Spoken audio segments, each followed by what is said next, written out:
Hello, sleepy soul. The night is quiet, the world is asleep, and something is waiting in the dark. Before we begin, subscribe to the channel and write your country and current time in the comments. Now listen carefully. The first thing you need to understand is that I didn't think I was in danger at first. That's what still makes me angry at myself sometimes. I thought I was annoyed. I thought I was being messed with.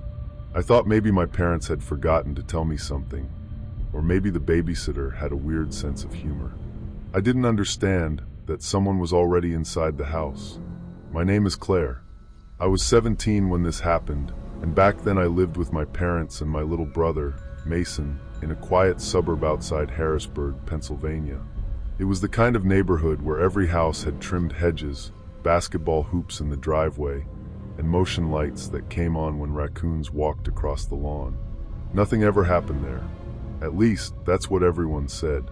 My dad worked for a roofing company. My mom was a nurse at a pediatric clinic. Mason was 6, loud, sticky-fingered, and obsessed with dinosaurs. I was a senior in high school, mostly concerned with college applications, trying to keep my grades from falling apart, and pretending I didn't care that most of my friends were already making plans to leave town.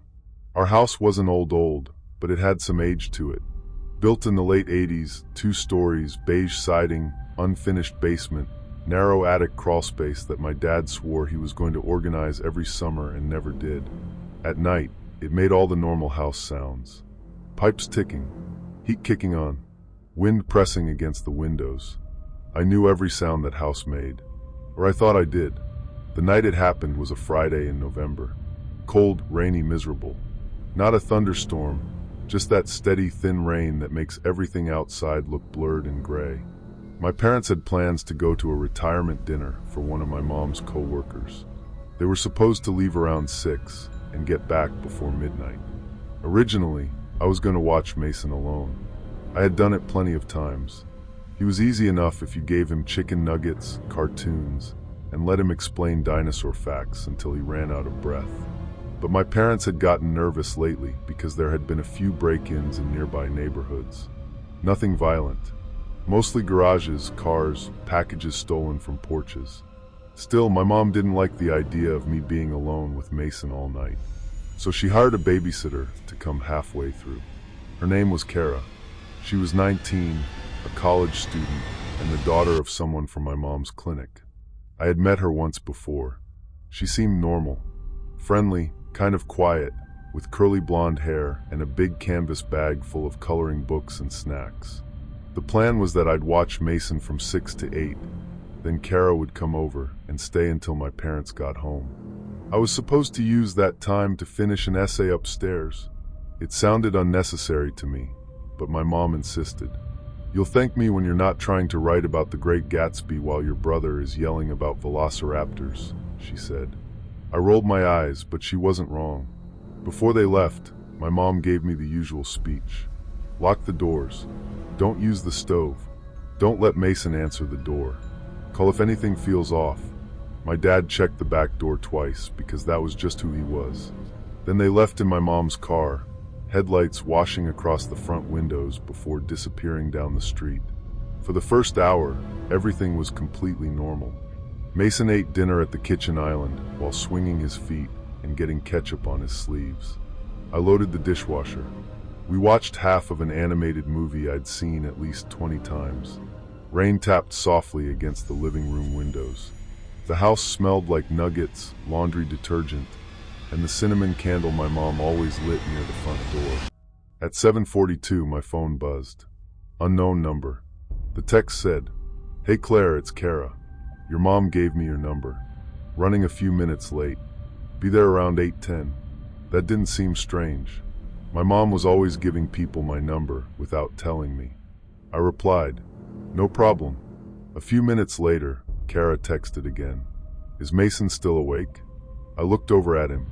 He was lying upside down on the couch, feet up the back cushions, watching the movie with his mouth slightly open. I typed, "Very awake." She replied with a laughing emoji. Then, "Good. I brought him something." Again normal. Babysitters bring toys, snacks, stickers, whatever. At 8:08, the doorbell rang. Mason shot up from the couch. "Kara?" "Stay there," I said. I went to the front door and checked through the peephole. Nobody was there. The porch light was on.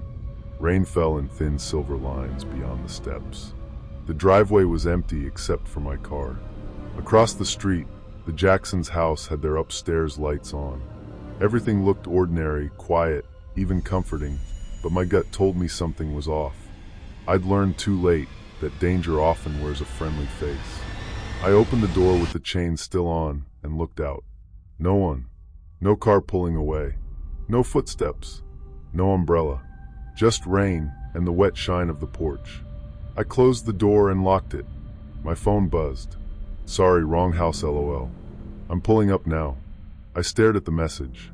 Wrong house? Our house number was big and black right beside the door. The street was well lit, but maybe she had parked down the block and walked to the wrong porch. It happens. I told myself it was nothing. 5 minutes passed. Then 10. No headlights. No doorbell. No knock. I texted, "Are you here?" 3 dots appeared immediately. "Yes." I frowned. "Where?" "At the door." My stomach gave this small, uncomfortable twist. I walked back to the peephole. Nobody. I checked the window beside the door, pulling the curtain back just enough to see the porch. Still empty. I texted, "I don't see you." The reply came fast. "Don't open it yet." I read that twice. Then another text appeared. "There's someone outside." For a second, my entire body went still. I looked through the curtain again, scanning the porch, the walkway, the driveway, the street. I didn't see anyone. The rain made everything shimmer and move, but there was no person standing there. I called Kara. It rang 4 times and went to voicemail. Her recorded voice said, "Hey, it's Kara. Leave a message." That made me feel a little better. At least the number belonged to her. I thought maybe she was sitting in her car somewhere, scared because she saw a man walking around or something. I texted, "Where are you parked?" No answer. Mason came up behind me and tugged my hoodie. "Is Kara here?" "Not yet." I thought the bell rang. She went to the wrong house. He frowned like that made no sense, because honestly it didn't. I took him upstairs and told him to brush his teeth. He complained, but he went. I stood in the hallway outside the bathroom, phone in hand, listening to the electric toothbrush buzz and the rain hitting the roof. Then another text came in. "Tell Mason not to use the blue toothpaste. He hates it." I looked into the bathroom. Mason was standing on the little step stool, holding 2 tubes of toothpaste. One red, one blue. He always used the red one because he said the blue tasted spicy. My mouth went dry. I hadn't told Kara that. Maybe my mom had. Maybe it had come up when Kara babysat before. Except she had only been over once, and Mason hadn't brushed his teeth that night. I remembered because he had fallen asleep on the couch, and my dad carried him upstairs. I typed, "How do you know that?" The 3 dots appeared, disappeared, appeared again. Then, "Your mom told me." That should have ended it. Simple explanation. But something about the timing felt wrong, like she hadn't known what to say at first. I called my mom. No answer. I called my dad. No answer. That wasn't unusual. They were probably at dinner with their phones turned down. Still, the house suddenly felt too quiet around me. I told Mason to hurry up. He asked if I was mad. I said no, just tired. While he got into pajamas, I checked every lock downstairs. Front door, back door, sliding glass door to the deck, basement door. Everything was locked. I even opened the coat closet by the front door because I had this stupid little fear that someone was hiding there. Nothing but coats, shoes, and the vacuum. When I came back upstairs, Mason was already in bed with his dinosaur blanket pulled up to his chin. "Can you stay until I fall asleep?" he asked. Usually I would have said no because I had homework, but that night I said yes. I sat on the floor beside his bed while he talked about whether A.T. Rex could beat a Spinosaurus. I barely listened. My eyes kept going to the hallway, to the dark rectangle of the stairs beyond it. At 8:36, my phone buzzed. He's cute when he's sleepy. I stopped breathing. Mason was lying on his side, eyes half closed, thumb rubbing the edge of his blanket. I slowly looked around the room. His closet door was shut. The curtains were closed. The only light came from his dinosaur nightlight, making green shadows on the walls. I stood up and walked to the window. My fingers felt numb as I pulled back the curtain. Nobody outside, just the side yard, the fence, the wet branches of the maple tree scraping gently against the siding. I texted, "Where are you?" The reply, "Closer than you think." I almost dropped the phone. Mason stirred. "Claire?" "It's okay," I whispered. "Go to sleep." But my voice sounded wrong. Too tight. I backed out of his room and closed his door halfway. In the hall, I called my mom again. This time she picked up. "Hey, honey," she said over muffled restaurant noise. "Everything okay? Is Kara there?" There was a pause. "What do you mean?" "She's not here, but she's texting me." My mom's voice changed immediately. "Texting you from what number?" I read it to her. She went quiet. Then she said, "Claire, Kara canceled this afternoon." My heart sank so hard I had to lean against the wall. "What?" "She has the flu. I texted your dad about it and thought he told you." "I'm so sorry. I thought you were just watching Mason all night." I whispered, "Then who is texting me?" My mom didn't answer. In the background, I heard my dad ask what was wrong. My mom said something away from the phone, and then he came on. "Claire," he said, his voice low and firm, "listen to me. Lock yourself and Mason in your room. I'm calling 911 from here. We're leaving now." I wanted to ask 100 questions, but then I heard it. A floorboard creaked downstairs. Not the house settling, not the heat. A slow, careful creak, then another. I wanted to laugh at my own paranoia, but the whisper of footsteps from the hallway made me freeze, every nerve screaming that I was not imagining this. "Dad," I whispered. "What?" "Someone's inside."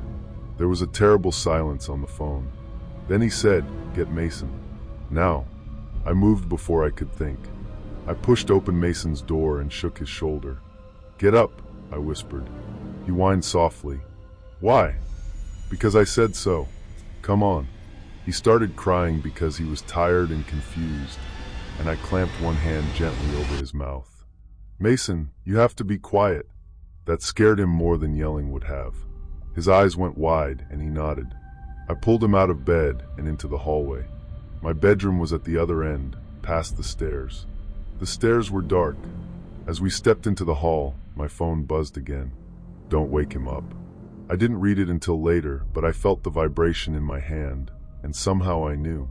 I picked Mason up even though he was getting too big for that, and I carried him toward my room. My legs felt weak. Every step sounded too loud. The carpet seemed to swallow my feet, but not enough. Halfway down the hall, something knocked inside the wall. 3 soft taps, right beside my head. Mason whimpered into my shoulder.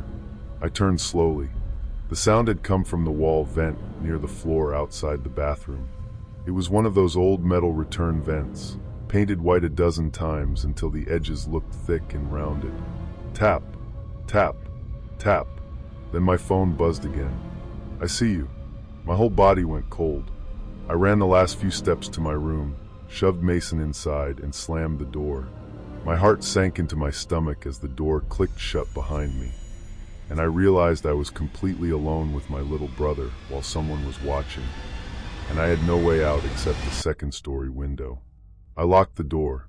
Then I pushed my desk chair under the handle. It wouldn't stop anyone determined, but it made me feel like I had done something. My dad was still on the phone, shouting my name. "I'm here," I whispered. "Police are on the way. We're 10 minutes out. Stay on the line." I pulled Mason into my closet and sat with him between the hanging clothes. He was shaking. I could feel it through his pajamas. "Is it a robber?" he whispered. "I don't know. Is Kara bad?" I didn't answer. From downstairs came another creak. Then the sound of something sliding. A drawer opening. A cabinet closing. Whoever was in the house was not rushing. That's what terrified me. They weren't smashing things or stumbling around. They were moving like they had time. My phone buzzed. "Open your door, Claire." I stared at the screen. Then another message. "Your brother is scared." Then, that's your fault. I turned off my phone's vibration, but it was too late. The messages kept appearing silently, lighting the closet with pale flashes.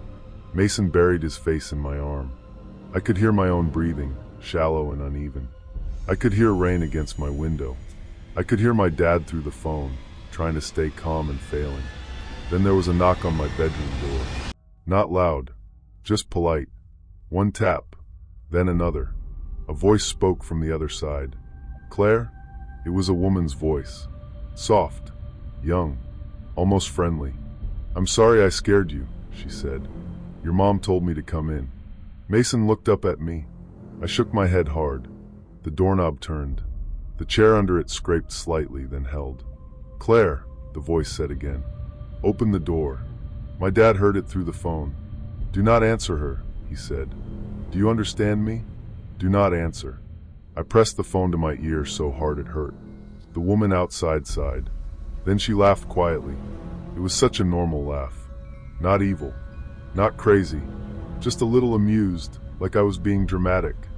"I can hear you breathing," she said. That was the moment something in me broke. Not in a loud way. I didn't scream.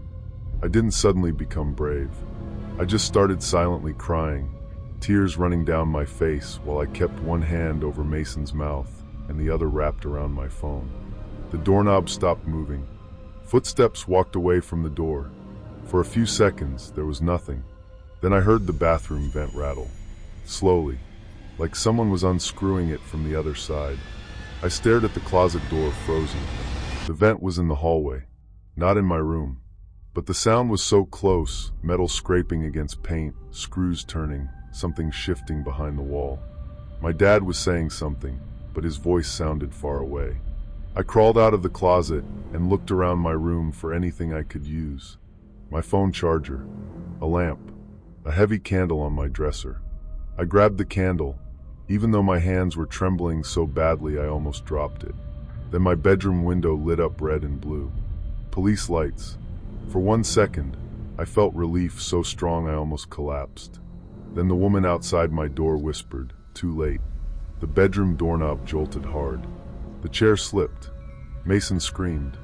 I lunged forward and shoved the chair back with my foot, throwing my weight against the door. Something hit the other side. Once, twice. Not hard enough to break it, but hard enough to make the frame shake. Downstairs, someone pounded on the front door. Police. The pressure against my door disappeared. Footsteps ran down the hallway. Then came a crash from somewhere below. Glass breaking. A shout. More footsteps. Doors opening.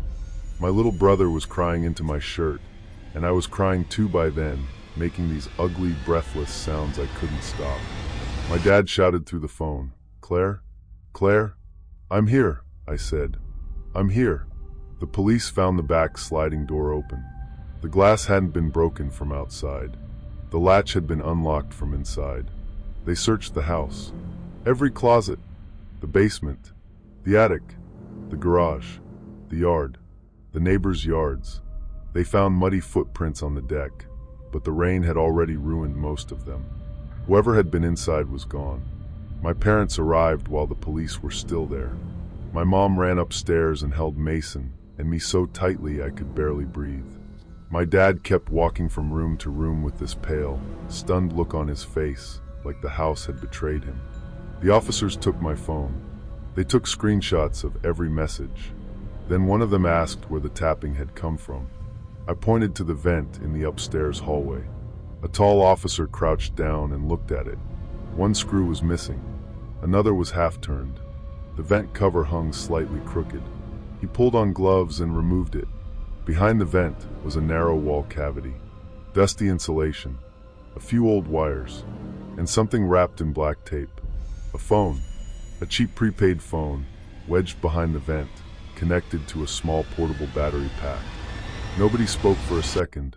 The officer took it out carefully. The screen was on. The last unsent message read, "I told you I was close." That phone had been texting me. But it gets worse. The police later told my parents the phone had been hidden there earlier that day, maybe earlier that week. It had been set up with a texting app using Kara's name. Whoever did it had known our house. They knew where the vent was. They knew the layout. They knew Mason's bedtime routine. They knew my parents would be gone. And they had somehow known Kara was supposed to come. The real Kara was home sick the entire night.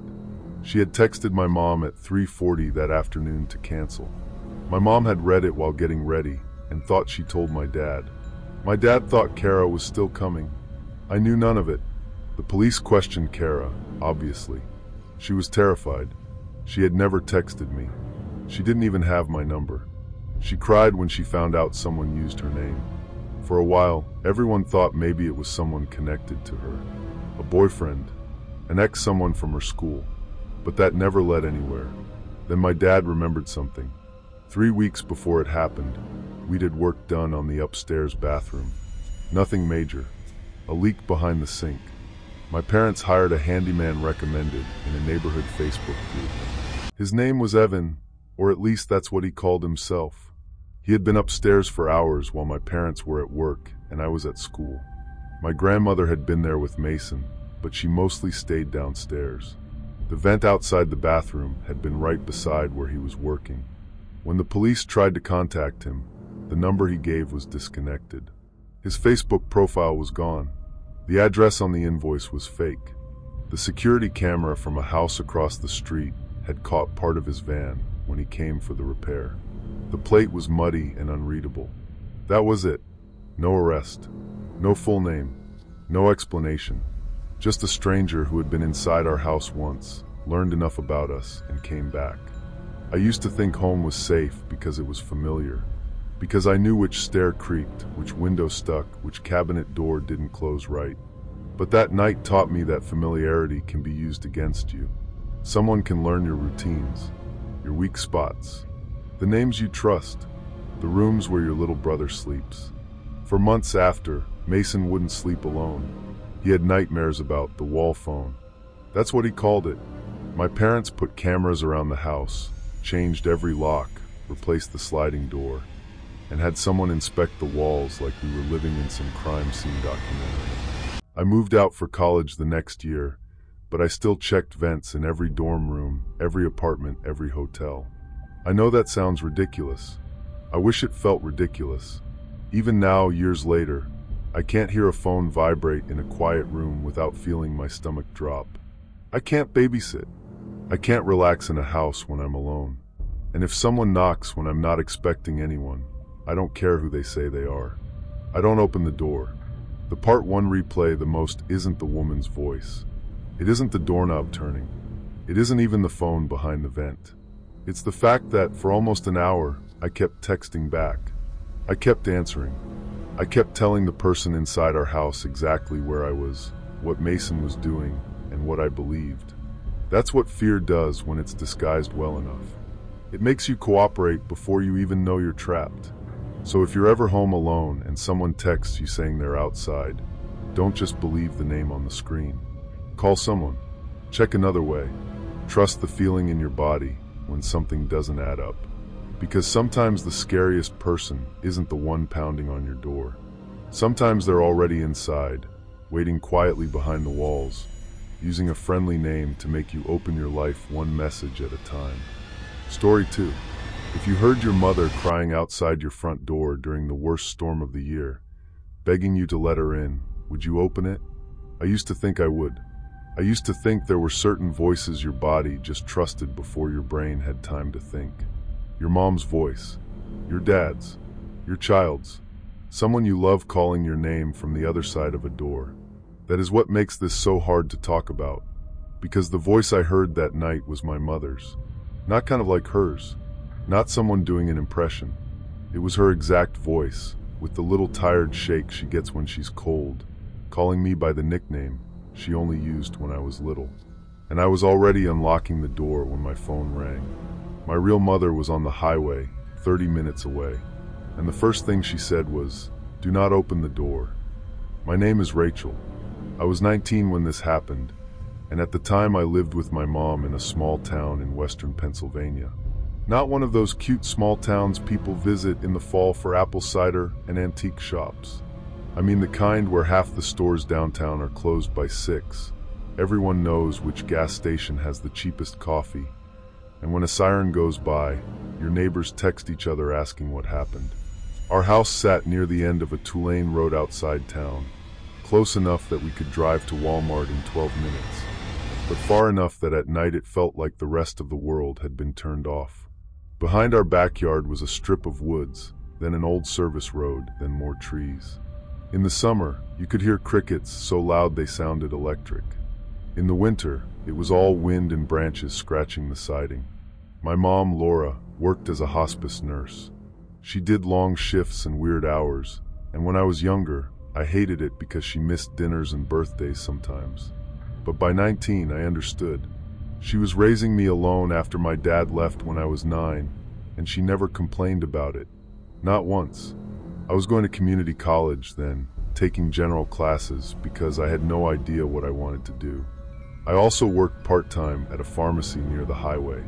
My life was not interesting. It was school, work, microwaved leftovers, and sitting at the kitchen table with my mom while she drank tea and told me about patience without breaking privacy rules. I had always felt safe in that house. That's the part one want you to understand. We locked the doors, sure. My mom was careful, but we weren't paranoid. I would come home late from work, pull into the gravel driveway, and not even look over my shoulder when I walked inside. The porch light was always on. There was a ceramic frog by the front step that my mom refused to throw away, even though it had one chipped eye. Everything felt familiar. Then, during the fall of that year, small things started happening. Nothing big enough to call scary at first. The first was the phone calls. Our landline barely ever rang anymore. We only kept it because my mom liked having a backup. Most of the calls were spam, so we ignored them. But that September, it started ringing at odd times. Not constantly, maybe once or twice a week. Usually late, after 11 p.m. When we answered, no one spoke. You could hear something on the other end, though. Not breathing exactly. More like room noise. A faint static, maybe a TV playing far away. And once I swear I heard rain, even though it wasn't raining at our house. My mom said it was probably robocalls. I believed her because that was easier. Then came the car. A dark gray pickup started appearing on our road. Again, not every day, just enough that I noticed. Sometimes it was parked near the bend by the mailboxes. Sometimes it idled near the woods behind the old Miller property, where nobody had lived in years. The windows were tinted, and whenever I drove past, I couldn't see inside. I mentioned it to my mom one morning while she was packing her lunch. She glanced out the kitchen window and said, "Probably hunters. It's September. People scout early. Do they scout from a truck with the engine running?" She gave me that look parents give when they think you're being dramatic, but don't want to say it. "Just keep an eye out," she said. "If you see it again, get the plate." I tried. The next time I saw it, I slowed down enough to look. There was mud smeared across the plate. That made me uneasy, but not terrified. People have muddy plates around there all the time. Farm roads, rain, gravel. It happens. Still, I started locking my car doors as soon as I got in. Then one evening, I came home from class and found a grocery bag sitting on our porch. Inside were 3 things: a carton of oat milk, a box of chamomile tea, and a bag of those soft peppermint candies my mom kept in her purse. There was no note. At first, I thought my mom had ordered something from the grocery store and forgotten to tell me. But when she came home, she looked just as confused as I was. "Maybe Mrs. Delaney dropped it off?" I said. Mrs. Delaney was our neighbor 2 houses down. She was in her 70s and always bringing over extra zucchini from her garden, like we were a dumping ground for vegetables. My mom called her. She hadn't left anything. The weird thing was, those were all things my mom bought regularly. Not rare things, not secret things, but specific enough to feel personal, especially the peppermint candies. She had kept those around since I was a kid because I got carsick easily. My mom threw the bag away. "I don't like this," she said quietly. That was the first time I saw her look truly unsettled. A week later, a man came to the house. I wasn't home when it happened. My mom told me about it later. He knocked around dusk and said he was from the electric company, checking lines before the storms that were supposed to come through that week. He had a yellow reflective vest and a clipboard. He asked if he could look around the outside of the house, especially near the back where the lines ran through the trees. My mom almost let him. Then she asked for ID. He showed her something quickly, but when she asked to see it again, he laughed like she was being difficult and said, "It's just routine, ma'am." She shut the door and called the electric company. They hadn't sent anyone. By the time she looked outside again, he was gone. That night, my mom checked every lock twice. Then she stood in the hallway outside my bedroom and said, "Ratch, if anyone comes here when I'm not home, you don't open the door. Not for utility workers. Not for police unless you call and verify. Not for anyone." I rolled my eyes a little because I was 19 and still had that stupid habit of feeling insulted by concern. "I know, Mom. I mean it. I know." She stared at me for a second like she wanted to say more, then didn't. After that, nothing happened for almost 2 weeks. That's how fear works sometimes. It doesn't build neatly. It comes in waves. Something weird happens, then nothing, and the quiet tricks you into feeling embarrassed for being scared. I told myself it was nothing. The truck was probably random. The grocery bag was probably a mistake. The fake electric guy was creepy, but maybe he was trying to scam houses. Not good, obviously, but not personal. Then the storm came. It was a Friday in October. I remember because I had a biology quiz that morning and a shift at the pharmacy from 4 to 8. All day, the sky had that greenish-gray storm look, low and heavy, like it was pressing down on the town. Customers kept coming in for batteries, bottled water, and cold medicine like weather automatically made everyone sick. By the time I left work, rain was coming down in sheets. The parking lot lights reflected off the pavement in long, broken streaks. My shoes were soaked before I even reached my car. My mom was working a late shift at a patient's house about an hour away. She called while I was driving home. "Roads are bad," she said. I could hear her turn signal clicking. "I might be late." "That's okay. You eat. I'll find something." "That means no." "That means I'll find something." She sighed. "Lock the door when you get in." "I always do." "No, you don't." She was right. I got home around 8:30. The driveway was already turning into mud at the edges. I parked close to the porch, grabbed my bag, and ran inside with my hood over my head. The house smelled like lemon cleaner and the chicken soup my mom had made the night before. I changed into sweatpants, heated a bowl of soup, and sat in the living room with the TV on low. The storm kept getting worse. Rain hammered the windows so hard it sounded like handfuls of gravel being thrown at the glass. Every now and then thunder rolled over the house, deep enough to rattle the picture frames. Around 9:15, the power flickered. I froze with my spoon halfway to my mouth. The lights dimmed, came back, dimmed again, then steadied. "Misa would have hated that," I said out loud. We didn't have a cat. I don't know why I said it. Maybe because the house felt too quiet and I wanted to hear a voice, even my own. At 9:40, the landline rang. I stared at it. The sound cut through the storm in this sharp, old-fashioned way. Nobody calls a landline unless something is wrong or they're trying to sell you something. I let it ring 4 times, then answered. "Hello?" For a second, nothing. Then I heard my mother's voice. Not speaking to me, laughing. It was faint, crackly, like a recording being played too far from the receiver. She said something I couldn't make out, then laughed again. Then I heard my own voice, younger, maybe from years ago, saying, "Mom, stop." My skin went cold. "Hello?" I said again. The line clicked dead. I stood there with the phone in my hand for almost a full minute. It sounded like an old home video. That was the only explanation I could think of. My mom used to record everything when I was little. Birthdays, Christmas mornings, school plays. Maybe someone had found an old clip online, but we didn't post those. They were on DVDs in a box in the hall closet. I called my mom's cell. No answer. I texted her. "Did you just call house?" No reply. I told myself she was with a patient. I told myself the storm was messing with the phone line. I told myself 100 small lies because the truth had nowhere safe to land.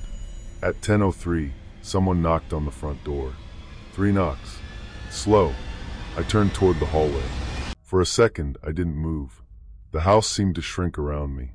The living room lamp glowed yellow. Rain ran down the window in crooked lines. The TV kept playing some cooking show with the volume too low to understand. Then I heard it. Rachel? My mother's voice. Outside. Rachel, honey, open the door. I almost cried from relief. I know that sounds stupid after everything I just told you. But when you hear your mom's voice in the middle of a storm, your brain doesn't start with suspicion. It starts with Mom's home, something's wrong. I walked into the hallway. The porch light was on, but our front door had no window. Just a peephole that my mom always said was useless because it made everyone look like a fish. Mom, I called. Ratch, please open the door. I'm soaked. Her voice shook. Not dramatically, just exactly like it did when she was cold and trying not to sound upset. I put my hand on the deadbolt.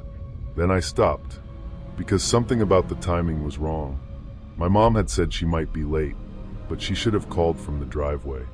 She always called when she got close during storms because she hated walking in the dark alone. Also, I hadn't heard her car pull in. Our gravel driveway was loud. Even in rain, you could hear tires crunching. Where's your key? I asked. There was a pause, so small most people might not notice. Then she said, I dropped my purse. Everything's wet. Just open it. I moved closer to the door and looked through the peephole. Nothing. Not because no one was there, because something was covering it. The peephole was black. My hand pulled back from the deadbolt. Move away from the door, I said. What? Move so I can see you. Another pause. Then a soft laugh. Not a creepy laugh. That would almost have been better. It was my mom's tired little laugh, the one she used when I was being stubborn. Rachel, and I am freezing. Open the door. Hearing my middle name made my eyes sting. I wanted it to be her. I wanted that so badly. I unlocked the chain. The little metal slide made a sound that felt too loud. Then my cell phone rang on the kitchen counter. I jumped so hard my shoulder hit the wall. The screen said Mom. For 1 second, my brain refused to understand what that meant. The voice outside said, Don't answer that. Not harshly, quietly, almost gently. My stomach dropped. I backed away from the door, keeping my eyes on it, and grabbed my phone. Mom, I whispered. Rain roared through the call. I could hear windshield wipers beating fast. Rachel, my mom said. Why are you whispering? I couldn't speak. Rachel, what's wrong? There's someone at the door, I said. What? There's someone at the door, and they sound like you. The line went silent except for the wipers. Then my mom said, in a voice I had never heard from her before, Do not open the door. I'm still 30 minutes away. My whole body went numb. Outside, the voice said, Rachel? My mom heard it through the phone. I know she did, because she made this small sound like the air had been knocked out of her. Go upstairs, she said. Right now. Lock yourself in my room. Call 911 from there. The voice at the door changed. Rachel, who are you talking to? It was still my mother's voice, but something was wrong now. The rhythm was off. The words came too evenly, like they were being chosen from a list. I backed toward the stairs. Then the doorknob turned. Slowly. Once to the left. Once to the right. The deadbolt was still locked, but I had taken the chain off. My heart sank into my stomach as the door clicked softly against the frame, and I realized I was completely alone. Someone was watching, and I had no way out except deeper into the house. Rachel, the voice said, open the door. I ran upstairs. Halfway up, the knocking started again. Not slow anymore. Hard. My mom was still on the phone, shouting now. Rachel, talk to me. I'm upstairs, I said, crying without realizing it. Get in my room.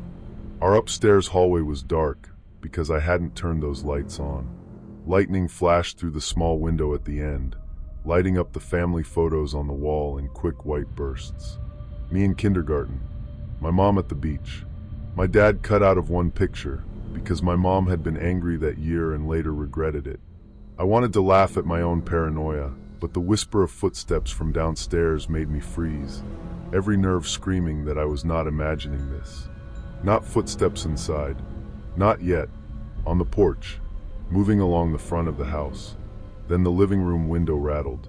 I ran into my mom's room and locked the door. "Call 911, she said. "Hang up and call now." "I don't want to hang up." "Rachel, do it." I called 911. My hands were shaking so badly I hit the wrong numbers first. When the dispatcher answered, I said everything too fast. "There's someone outside my house. They're trying to get in. They're pretending to be my mom. My mom is not home." The dispatcher asked for my address. I gave it. "Are you in a safe room?" "I'm upstairs in my mom's bedroom." "Is the door locked?" "Yes." "Do you have a way out?" "There's a window, but it's the second floor." "Stay away from the window. Officers are being sent." Then the house phone started ringing again downstairs. It rang and rang and rang, then stopped. A moment later, my cell phone buzzed. Unknown number. I declined it. It rang again. Unknown number. The dispatcher told me not to answer. Then a voicemail notification appeared. I don't know why I played it. Panic makes you do stupid things. Maybe part of me thought it would be my mom. Maybe I needed to know. The voicemail was 3 seconds long. My mother's voice whispered, "I can see your light." I looked at the bedroom window. The curtains were open. My mom's room faced the backyard and the woods. A flash of lightning lit the glass. For a fraction of a second, I saw a figure standing in the yard near the tree line. A person in a dark raincoat, facing the house. I dropped to the floor. The dispatcher kept asking me what I saw, but I could barely answer. Then something hit the back door downstairs. Hard. The whole house seemed to jump. Another hit, then another. Not knocking now, forcing. I crawled toward the bed, pressed myself against the side of it, and held the phone with both hands. The dispatcher said, "Police are nearby. Stay quiet if you can." Nearby does not mean there. That is something you learn when you are hiding in your mother's bedroom while someone tries to break into your house. Nearby can feel like another country. The hit stopped. For a few seconds, there was only rain. Then I heard glass break. Not a huge crash. A smaller sound, like a pain in the back door. The dispatcher heard me gasp. "Rachel, stay where you are." I couldn't stop whispering, "He's inside. He's inside." Then my mom's voice called from downstairs. "Rachel, I'm in. It's okay." I clapped a hand over my mouth. The voice moved through the house. "Rachel?" It echoed up the stairwell. "Sweetheart, where are you?" "Sweetheart." My mom did call me that sometimes. But not like that. Not stretched out and soft. Not while moving through our dark house in wet shoes. I heard the first stair creak. Then the second. Then a pause. The footsteps were slow. Careful. Whoever it was knew the stairs made noise. I looked around the room for something to block the door. There was a dresser, but it was too heavy. A laundry basket. A wooden chair by the window. I grabbed the chair and wedged it under the doorknob the way people do in movies, except it didn't fit right. It slipped twice before catching. The footsteps reached the hallway. I could feel my pulse in my ears, my hands trembling as I backed into the corner. Every second felt stretched, like time itself was conspiring against me. The handle turned. The chair held. The handle stopped. A soft knock. "Rachel." I didn't breathe. "Rachel, why did you lock the door?" The dispatcher was silent now too, like even she understood that any sound might matter. The voice outside the bedroom door lowered. "I know you're scared." The doorknob turned again, harder. The chair scraped half an inch across the floor. "I drove through the storm for you," the voice said.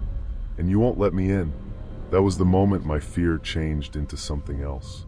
Anger, maybe. Not brave anger. Not movie anger. Just this tiny hot spark under all the terror. Because my real mother was speeding toward me on flooded roads, probably terrified out of her mind, and this person was using her voice like a costume. I pressed my back to the wall and shouted, "You're not my mom." The hallway went quiet. Then, for the first time, the voice changed. It was subtle. The next words still sounded like my mother, but underneath them was something lower. Something tired of pretending. Open the door, Rachel. The chair jumped as the person shoved the door. I screamed. The dispatcher said police were pulling onto my road. The person shoved again. The chair slipped. The door opened an inch before the chain lock my mom had installed inside her bedroom caught. I had forgotten she even had it. She added it years ago after my dad showed up drunk one night, long after he had moved out. Through the crack, I saw one eye. Not clearly, just skin, shadow, and a dark pupil staring in. Even after escaping, even with the safety of the police lights behind me later, a small, cold part of me couldn't stop replaying the face I'd seen through that crack, the calm, empty eye that didn't blink. Red and blue lights flashed across the hallway window. The person at the door went still. Then they ran. I heard feet pounding down the stairs. A crash in the kitchen. Men shouting outside. The back door slamming against the wall. I stayed in the corner even after the dispatcher told me officers were in the house.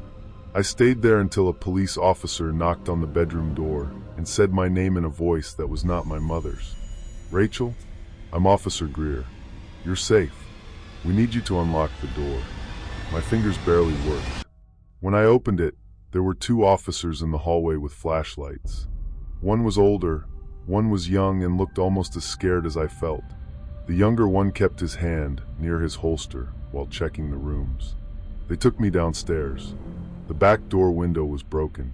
Rain had blown into the kitchen, soaking the rug. Muddy footprints crossed the linoleum and led to the stairs. My mom arrived 5 minutes later.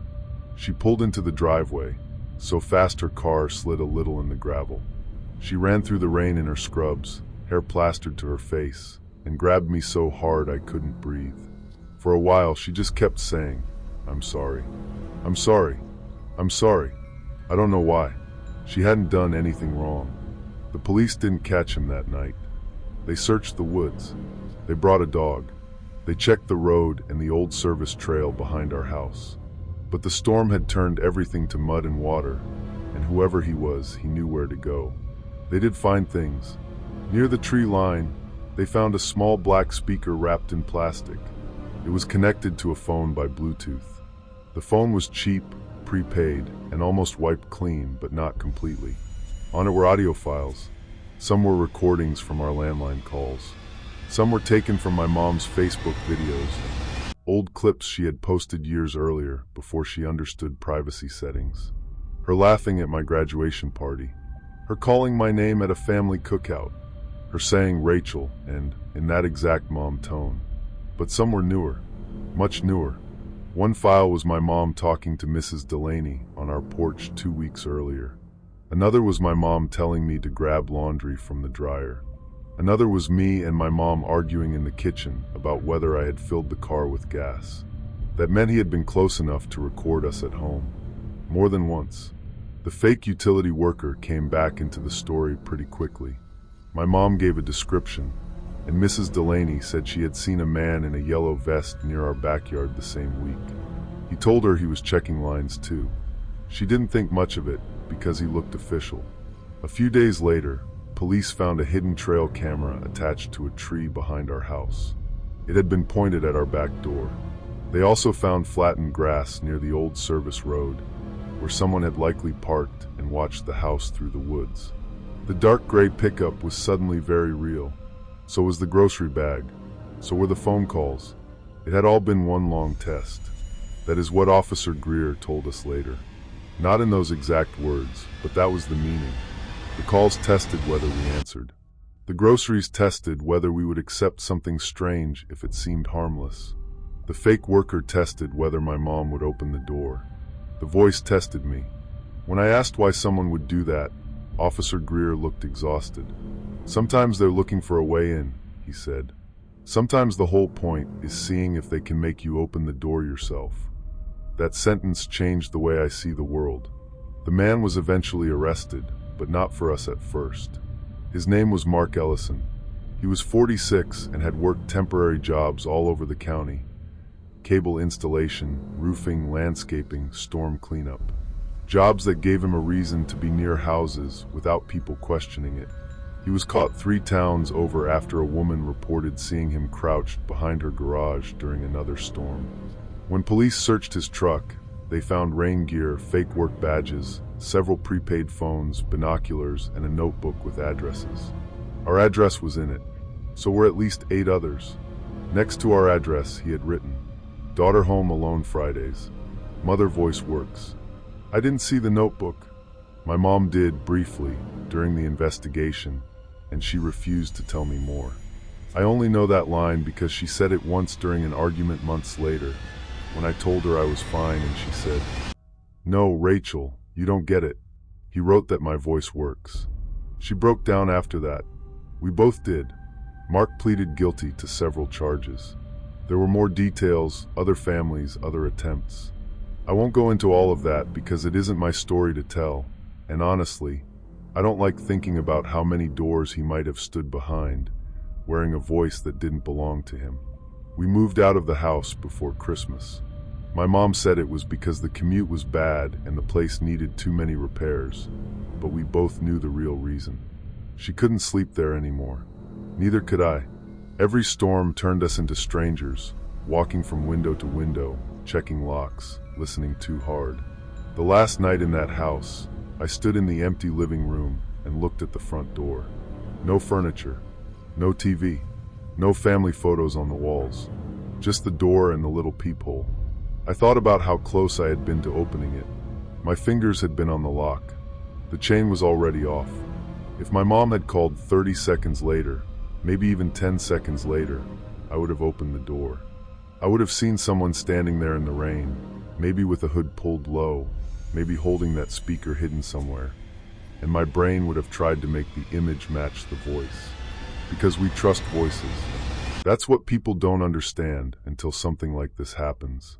You can tell yourself you're careful. You can lock doors and share locations and watch true crime videos and think you know what danger looks like. But danger doesn't always growl.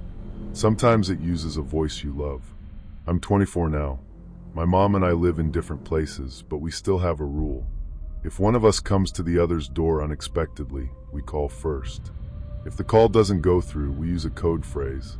It sounds ridiculous until you've heard your mother beg outside a door while your real mother is still miles away. I don't answer unknown numbers. I don't trust anyone in a vest without calling the company myself.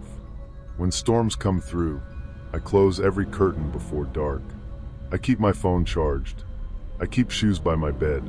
I know which windows open and which ones stick. And still, sometimes when rain hits the glass hard enough, I hear it again. "Rachel, honey, open the door." That voice lives somewhere in my memory now, right beside the real one. That is the cruelest part. He didn't just scare me. He stole the safest sound I had. So if there is one thing I want you to take from this, it is not to be polite when something feels wrong. Don't worry about embarrassing yourself. Don't worry about seeming rude. Don't open the door just because the voice outside sounds familiar. Call. Check. Wait. Because sometimes the scariest thing in the world is not a stranger's voice in the dark. It is someone else using the voice of the person you trust most, asking you to let them in. Story 3. I used to think a locked door was supposed to keep danger out. That's what locks are for, right? You turn the bolt, check the handle, and tell yourself the house is safe. The outside stays outside. The inside stays yours. I don't think that anymore. Because when I was 15, I learned that sometimes the most dangerous thing in a house is not what's trying to get in. Sometimes it's what's been trying to get out. My name is Evan. I'm 24 now, but this happened when I was a sophomore in high school, back when my family lived in a quiet little town in western Pennsylvania. Not the kind of place people make documentaries about, just one of those old coal towns that got smaller every year. Brick houses, cracked sidewalks, steep roads, churches on every corner, and trees so thick in the summer that some streets looked like tunnels. Our house was on Marlowe Street, near the edge of town where the neighborhood started turning into woods.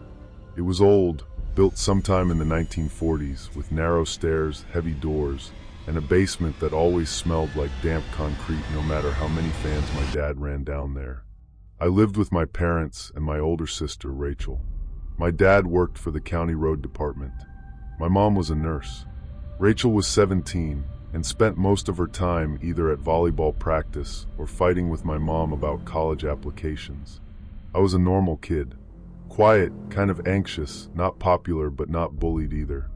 I played video games, did enough homework to stay out of trouble, and ate cereal straight from the box when nobody was watching. Our house wasn't scary in the daytime. That's important. In the daytime, it was just an old house. The floors creaked. The pipes knocked. Wind made the windows rattle. The basement light sometimes flickered because the wiring was old and my dad kept saying he was going to fix it next weekend. Which, if you know dads, means maybe in 5 years. But at night, that basement felt different. It had the kind of darkness that seemed too thick, like it wasn't empty. The stairs went down from a door beside the kitchen, 13 wooden steps to a concrete floor. At the bottom, there was a pull-chain light, a washer and dryer, shelves full of paint cans and Christmas decorations, and a locked door in the back wall. That locked door led to what my dad called the old coal room. I had never seen inside it. My dad said it was useless, just a small storage space with dirt walls and spiders. He kept it padlocked because the old wooden frame was rotting, and he didn't want me or Rachel messing around in there. I never questioned it. Plenty of old basements have weird locked spaces. That was just one of those things. The night everything happened was a Friday in November. Cold, rainy, miserable. The kind of rain that taps against windows for hours and makes the whole house feel smaller. My parents had gone to a retirement dinner for one of my mom's co-workers. Rachel was supposed to be home with me, but she ended up staying at a friend's house after a football game. So for the first time in a while, I had the house to myself. At 15, that felt like freedom. I ordered a pizza with my dad's emergency 20, dragged a blanket into the living room, and started playing video games with my headset on. I remember the smell of pepperoni and wet leaves from outside. I remember the orange reflection of the streetlight on the front window. I remember feeling completely safe, in that careless way you do when you've never had a reason not to. Around 9:30, I paused my game to get a drink. The kitchen was dark except for the little light above the stove. The rest of the house was quiet. Rain whispered against the back door. That's when I noticed it, a thin line of yellow light under the basement door. I stood there with my hand on the fridge handle, staring at it. The basement light was on. At first, I wasn't scared. Not really. Annoyed, maybe. I thought I had left it on earlier, when I went down to grab a case of soda. My dad was always on me about leaving lights on, so I walked over and opened the basement door. The yellow light spilled up the stairs. I leaned in and called like an idiot, "Hello?" Nothing. Just the faint hum of the old light bulb downstairs. I flipped the wall switch by the door. The basement light went out. I shut the door and went back to the fridge. That should have been the end of it. 10 minutes later, while I was sitting on the couch, the kitchen brightened behind me. Not fully, just enough that I noticed a warm glow on the living room floor. I turned my head. The line of light was back under the basement door. I stared at it for a few seconds, waiting for my brain to catch up. Then I got up slowly. The house was silent except for rain and the low hum of the refrigerator. I opened the basement door again. The light was on. This time, I felt something cold move through my chest.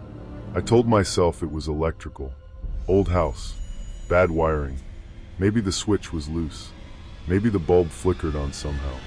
I didn't know if that was even possible, but I wanted it to be possible badly enough that I accepted it. I flipped the switch down hard. The light went out. Then I stood there, staring into the dark stairwell. I don't know what I expected. A sound. A movement. Something. But there was nothing. So I shut the door, pulled one of the kitchen chairs over, and wedged it under the doorknob. I know. It sounds dramatic, but it made me feel better.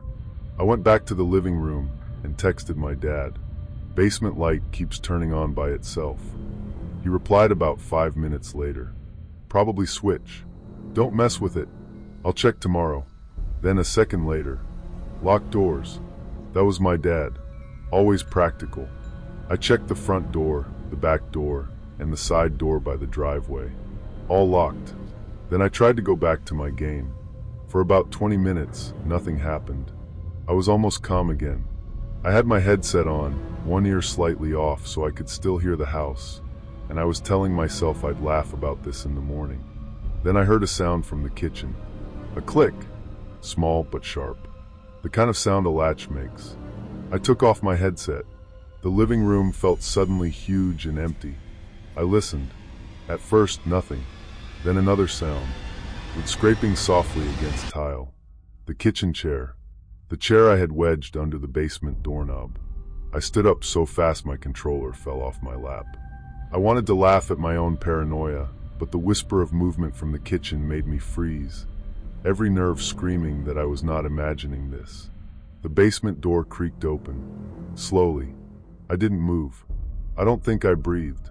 From where I stood in the living room, I could see part of the kitchen wall and the edge of the basement door. Yellow light spilled across the floor again, brighter now. Then something stepped onto the kitchen tile. A foot. A bare foot. Pale, filthy, wet with mud. My heart dropped so hard it felt like I had been punched. Another foot followed. Someone was coming up from our basement. I backed away without thinking and bumped into the coffee table. The remote fell to the floor. The feet stopped. Everything stopped. I clamped a hand over my mouth. For a few seconds, the only sound was rain on the windows. Then the person in the kitchen took another step. I saw the bottom of their jeans. Dark, soaked, caked with mud. Not like somebody had tracked a little dirt in. This was thick mud, wet mud, the kind you sink into. A trail of footprints stretched from the basement stairs into the kitchen. Coming up. Not going down. That detail didn't mean anything to me yet. At the time, all I knew was that somebody was in my house. I ran. Not out the front door. That would have been smart. But fear makes you stupid. My bedroom was upstairs, and it had a lock, so that was where I went. I sprinted up the stairs, taking them two at a time, and slammed my bedroom door behind me.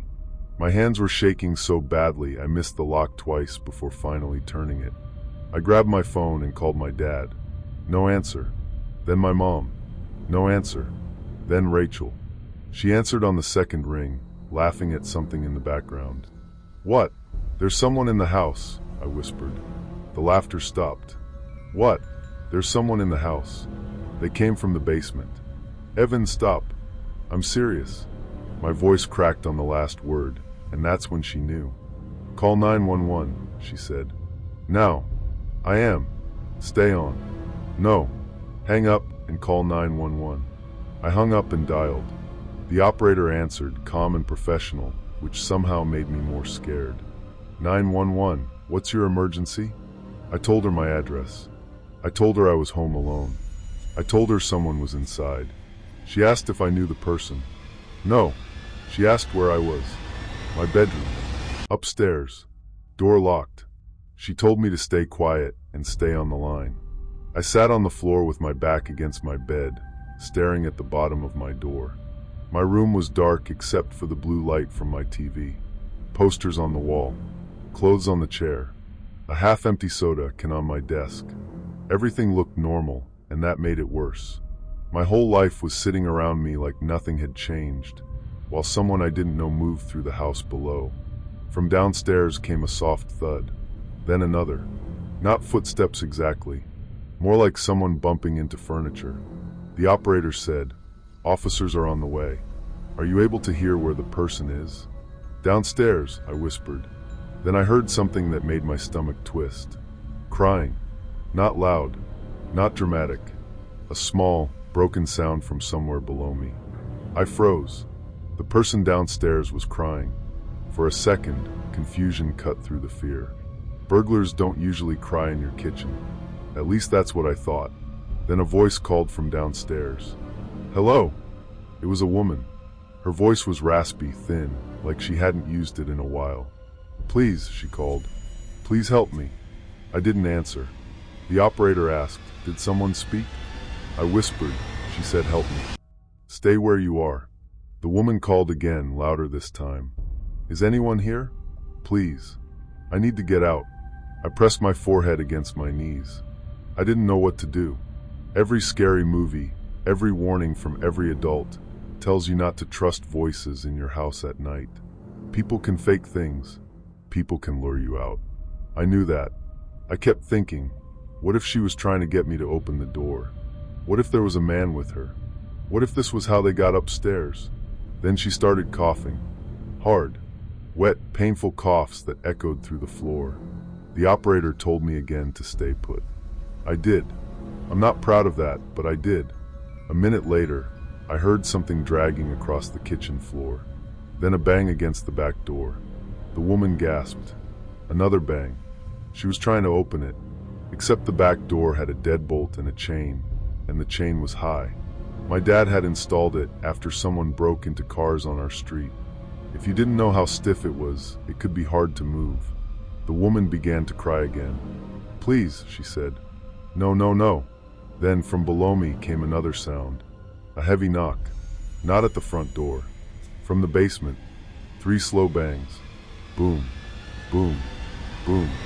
The woman went silent. The house seemed to hold its breath. Then I heard her whisper, clearly enough that I felt my skin go cold. He found it. I didn't understand. The operator was asking me questions, but her voice sounded far away. Downstairs, the woman moved fast. I heard her stumble through the kitchen, knocking something over, then run into the living room below me.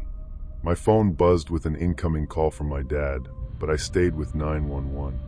The operator said officers were close. The banging came again, this time louder. Boom, boom, boom. From the basement. Then a man's voice, muffled, low, furious. Open the door.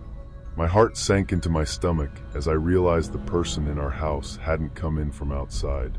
She had come up from somewhere under the basement, and whoever was behind her was still down there. I crawled to my bedroom window and looked out toward the street. Empty. Rain falling through the yellow streetlight. No police yet. No cars. Just our front yard, shiny and black with water. Downstairs, the woman screamed. It wasn't a long scream. It cut off almost immediately, like she had covered her own mouth. Then I heard footsteps at the bottom of the stairs. Our stairs. The ones leading up to the second floor. Slow. Unsteady. I held my breath. A shadow moved under my bedroom door. Then a whisper. Please. The woman was right outside my room. I pressed my hand over my mouth. I know you're in there, she whispered. I won't hurt you. Please. I need a phone. The operator said, do not open the door. I didn't. The woman's breathing shook. He has a key to the basement door, she whispered. He's coming. I finally spoke, barely loud enough. Who? She didn't answer right away. Then she said, your neighbor. My whole body went numb. We had neighbors on both sides. On the left was Mrs. D'Amico, an old widow who fed stray cats. On the right was a man named Paul Hensley. Mr. Hensley had lived there longer than we had. He was in his 40s, maybe 50s, with a beard and a quiet voice. He shoveled our sidewalk sometimes when it snowed. He gave my dad tomatoes from his garden. He had once helped me fix the chain on my bike when I was 12.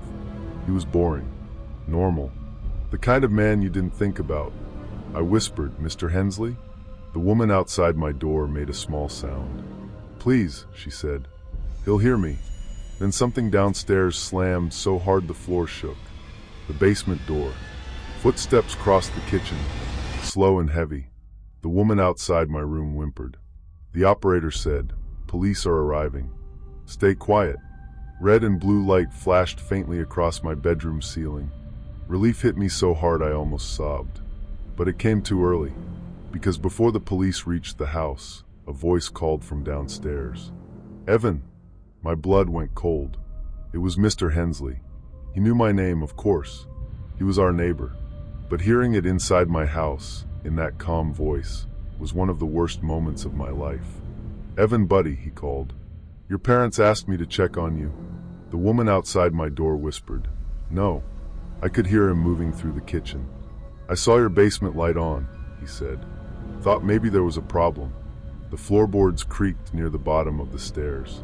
He was lying. He was already inside. The operator told me police were at the front door. Then I heard pounding from downstairs. Police department. Mr. Hensley stopped moving. For 1 second, everything went quiet. Then he ran. Not toward the front door, toward the basement. I heard his shoes slam across the kitchen. The basement door crashed open. The woman outside my room started crying harder, saying, "No, no, no." I opened my bedroom door.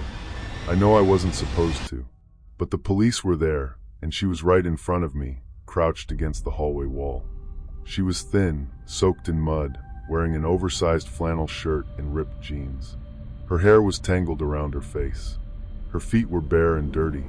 She looked older than my sister, but younger than my mom. When she saw me, she flinched like she expected me to hit her. I held out my phone. She grabbed it with both hands. From downstairs, police shouted again. A crash came from the basement. Then another. The front door burst open. I heard officers yelling, boots on the floor, radios crackling. The woman grabbed my wrist. "He has a tunnel," she whispered. Then she looked past me toward the stairs and screamed. Basement. Everything happened fast after that. 2 officers came up the stairs with flashlights.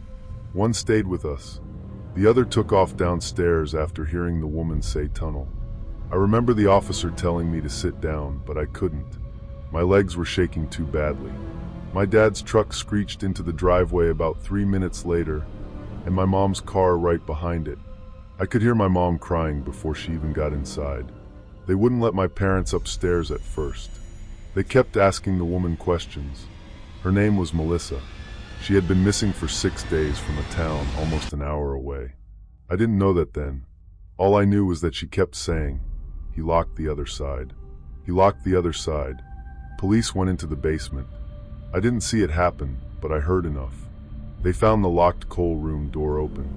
Behind it, hidden under old boards and plastic shelving, was a narrow crawl space that connected to a drainage passage running under the property line. It had been blocked off years ago, supposedly, but Mr. Hensley had opened it from his side. His basement connected to ours. That's how Melissa got into our house. Not through a window, not through a door, through the ground. She had been held in a hidden room under Hensley's basement. When he left that night, she managed to break through part of the wall and crawl into the old drainage space. She followed the only light she could see, which came from our basement. The pull chain light downstairs had been turning on because she was down there, trying to find a way out. That was the light I kept turning off. I still think about that. I think about her in that basement, hurt and terrified, seeing the light go out over and over because some dumb scared kid upstairs thought it was a wiring problem. The muddy footprints weren't an intruder entering my home. They were Melissa escaping through it. The police didn't catch Mr. Hensley that night. That's the part people never like when I tell them. They want the ending where he runs into the yard and gets tackled under the porch light. They want clean justice, but real life is messy, eh? He went back through the basement passage before officers fully understood what they were looking at. By the time they forced entry into his house, he was gone. His back door was open. His truck was still in the driveway. The woods behind our street were dark and wet, and he knew them better than anyone. They found enough in his house to prove what he had done. Locked rooms, cameras, women's clothing, IDs that did not belong to him, notes, maps, tools. It was worse than anyone in that neighborhood wanted to believe. I won't describe all of it. I don't need to. Melissa survived. That's the important part. 2 other missing women were connected to him later, but as far as I know, they were never found. Adults spoke around me at the time, lowering their voices when I walked into rooms. But kids hear things. You hear enough to understand that evil can live one driveway over and wave while taking out the trash. For weeks after, our house was full of police, contractors, family members, reporters parked down the street. My parents tried to shield me from most of it, but there was no shielding me from the basement. The coal room was sealed with concrete. Then we moved. My dad said it was because my mom couldn't sleep there anymore, but I know it was for me too. I couldn't walk past the basement door without hearing that woman whispering through my bedroom door. Please. I couldn't look at a line of light under a door without feeling sick. Even now, years later, I check basements when I enter a house. I noticed cellar doors, crawlspace covers, storm doors, vents near the ground. I don't like old houses with too many locked rooms. I don't like neighbors who are too helpful, too quiet, too interested in when people are home. And I hate when people say things like, "He seems so normal." Of course he did. That's how people like him survive. Mr. Hensley wasn't caught until almost 8 months later in Ohio, living under a different name and working maintenance at a motel. I found out from my dad, who sat me down in the kitchen of our new house and told me like he was delivering bad weather. I expected to feel safe after that. I didn't. Even after escaping, even with the memory of police lights outside our house, a small, cold part of me couldn't stop replaying the face I'd seen through the upstairs window that night. Because there's one detail I haven't mentioned yet. When the officers were searching the basement, before my parents got there, I looked out my bedroom window toward Hensley's house. His upstairs bathroom window faced mine, and for just a second, I saw him standing there. Not running, not panicking, just watching. The bathroom light was off, but I could see his face clearly whenever the police lights flashed. His beard, his wet hair, his calm, empty eyes that didn't blink. He looked at me like I had interrupted something. Then he lifted one finger to his mouth. Shoo! A second later, he was gone. I told the police. They searched that room. By then, he had already slipped out through the back. I still remember that gesture more than anything else. Not the muddy footprints, not the basement light, not even the voice from downstairs calling my name. That silent shh, like I was the one who needed to keep his secret. Sometimes I wonder what would have happened if I had gone downstairs the first time. If I had opened the basement door and walked all the way down, maybe Melissa would have gotten help sooner. Or maybe Hensley would have found both of us there. I don't know. That's the thing about fear. You can replay it for years, change one choice, then another, and still never know if the version in your head ends better or worse. What I do know is this. If a light turns on by itself, don't laugh it off too quickly. If your basement smells like wet dirt when it shouldn't, pay attention. And if you ever see muddy footprints coming up the stairs, don't assume someone is breaking into your home. Sometimes the person in your basement isn't the danger. Sometimes they're running from it. Story 4. The first thing you should know is that I used to think smart speakers were harmless. My mom loved ours. She treated that little black cylinder on the kitchen counter like it was a family member. She used it to set timers when she cooked, play music while cleaning, ask about the weather, remind us when garbage pickup was delayed, all that normal suburban stuff. I barely noticed it most of the time. It sat between the toaster and the fruit bowl, blinking blue whenever someone said its name, listening in that quiet way all those devices do. I never thought much about that part, the listening, not until the night a stranger showed up at our front door with food nobody ordered, looked directly at the window above the garage, and said my name. My name is Tyler. I was 16 when this happened. I'm 19 now, and I still don't like ordering food to my house. I don't even like when delivery drivers slow down on my street, even if they're clearly looking for someone else's address. At the time, my family lived in a quiet neighborhood outside Grand Rapids, Michigan. Not rich, but comfortable. Split-level houses, basketball hoops and driveways, lawns people cared too much about, and that kind of silence after 10 p.m. where every car sounds like it's coming to your house. My parents both worked a lot. My dad was a manager at a tire shop, and my mom worked nights 3 times a week at a nursing home. My older sister had already moved out for college, so most evenings it was just me, my dad, and our dog Cooper. I was not some kid who went looking for trouble. I played video games. I did homework badly. I watched too much YouTube. I ate cereal straight from the box and forgot laundry in the washer until it smelled weird. My life was painfully normal. That's why, when people ask me why I opened the door that night, I don't really have a good answer. Because nothing about my life had trained me to think a food delivery could be dangerous. It was a Thursday in early November. Cold, windy, no snow yet, but the air had that sharp feeling that told you winter was close. My dad had driven to Detroit for a work conference and was staying overnight. My mom was working the 7 p.m. to 7 a.m. shift, so I was home alone. That wasn't unusual. My parents trusted me. We lived in a safe area. I had a phone, neighbors nearby, and Cooper, who acted tough as long as the threat was a squirrel. The night started normally. I microwaved leftover pasta around 7. Did some math homework at the kitchen table.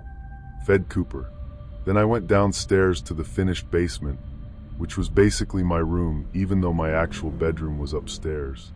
The basement had an old couch, my Xbox, a TV, my desk, and those cheap blue LED strips every teenage guy had at some point.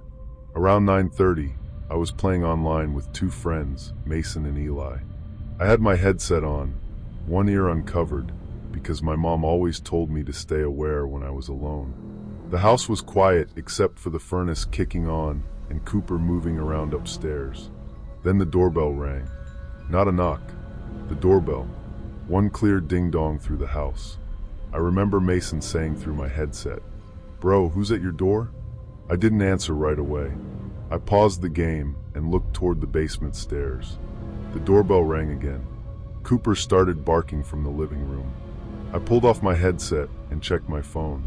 No texts from my mom. No texts from my dad. No calls. I wasn't expecting anyone. For a few seconds, I just stood there in the basement, listening. The wind pressed against the little window above the couch. Cooper barked again, louder this time. Then my phone buzzed. Unknown number. The text said, "Your delivery is here." I stared at it. I hadn't ordered anything. I thought maybe it was a wrong number, one of those random delivery app mistakes. It happens. Somebody types one digit wrong, and suddenly you're getting notifications for their burrito. I walked upstairs slowly, leaving the basement lights on. Through the frosted glass beside the front door, I could see a shape on the porch. A person standing there, hood up, holding a white plastic bag. Cooper stood a few feet back from the door, barking but wagging his tail a little, because he was useless like that. I didn't open the door. I looked through the peephole.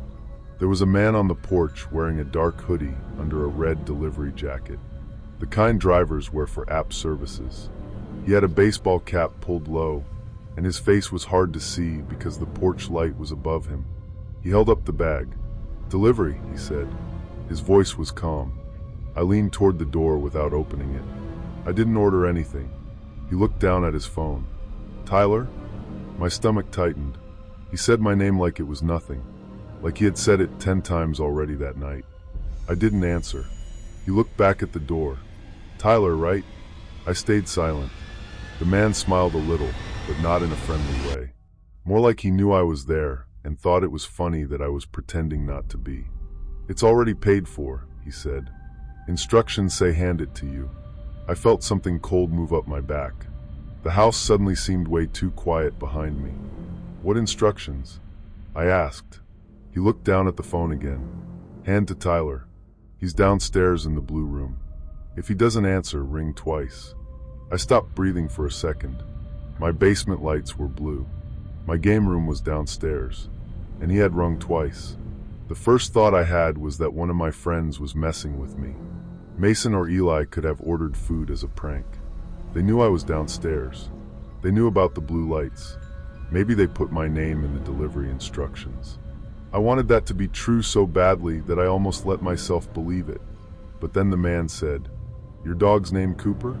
Cooper stopped barking for 1 second, like he knew he had been mentioned. I stepped back from the door. "How do you know that?" The man didn't answer. He shifted the bag from one hand to the other. "Food's getting cold, Tyler." My heart started beating hard. I could feel my pulse in my ears, my hands trembling as I fumbled for my phone. Every second felt stretched, like time itself was conspiring against me. I texted Mason first.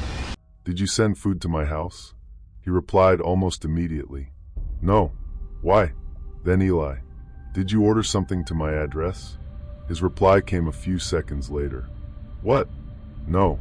The man on the porch leaned closer to the door. "Tyler," he said softly, "I can see the light from the basement window."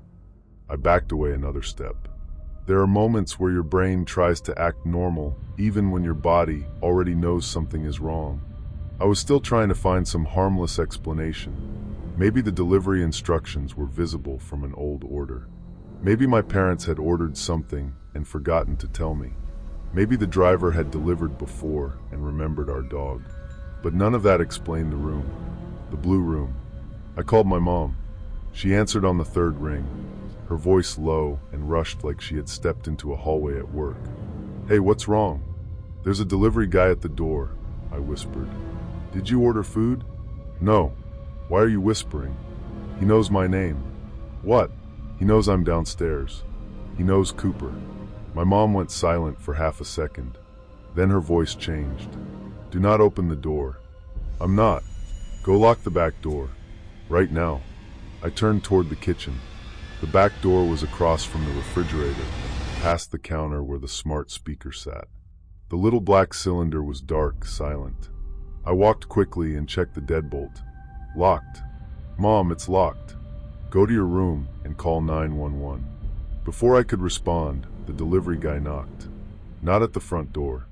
At the kitchen window. I froze. The kitchen window was above the sink, facing the side yard. The blinds were closed, but I saw the shadow of a hand tap the glass. 3 gentle taps. Cooper growled, low and confused. My mom heard it through the phone. "What was that?" "He's at the side window," I whispered. "Tyler, go upstairs. Now." But my legs wouldn't move. The tapping came again. Then the man spoke from outside the kitchen window, muffled through the glass. "Wrong door, Tyler?" That was when the fear became real. Not creepy, not weird, real. Because he had walked around the side of my house like he knew where to go, like he knew the layout. I grabbed Cooper's collar and pulled him with me toward the stairs. My mom was still talking, telling me to get somewhere with a lock. I went upstairs to my parents' bedroom because their door had a lock and their window faced the street. My hands were shaking so badly I almost dropped the phone. My mom said she was calling 911 from work too. She told me to stay on the line, but I needed my phone free, so I put her on speaker and called emergency services with my thumb shaking over the screen. The dispatcher asked for my address. I gave it. She asked if the person was trying to get inside. "I don't know," I said. "He was at the front door, then the side window. He knows my name." "Are you alone?" "Yes." "Are all doors locked?" "I think so." "Stay in a locked room. Do not confront him." I locked my parents' bedroom door and crouched near the bed with Cooper pressed against my leg. He was no longer barking. That scared me more than the barking. He just stood there stiff, staring at the door. For maybe 2 minutes, nothing happened. Then my phone buzzed again. Unknown number. The text said, "Why are you upstairs now?" I almost dropped the phone. I read it 3 times, each time feeling like the room got smaller. The dispatcher was still speaking. "Tyler, are you there?" "He texted me," I said. My voice cracked. "He knows I'm upstairs." "What did the message say?" I told her. She asked if any cameras were inside the home. "No," I said. Then I remembered. The smart speaker. Not a camera, obviously, but connected to everything. My parents had smart lights in the living room. A doorbell camera that barely worked. The thermostat. The speaker in the kitchen. I had no idea what any of that meant. I just knew the man seemed to know too much. From downstairs, a sound came through the house. A voice. Not the man outside. The smart speaker. Its cheerful, calm voice echoed faintly from the kitchen. "I'm sorry, I didn't understand that." My blood went cold. Someone had spoken to it. Inside the house, or close enough for it to hear. The dispatcher asked, "What was that?" "Our speaker," I whispered. Then the front doorbell rang again. Once. Twice. Exactly like before. I looked toward the bedroom window. From where I crouched, I could see part of the driveway through the curtains. A dark car was parked at the curb with its hazard lights blinking. The delivery driver's car.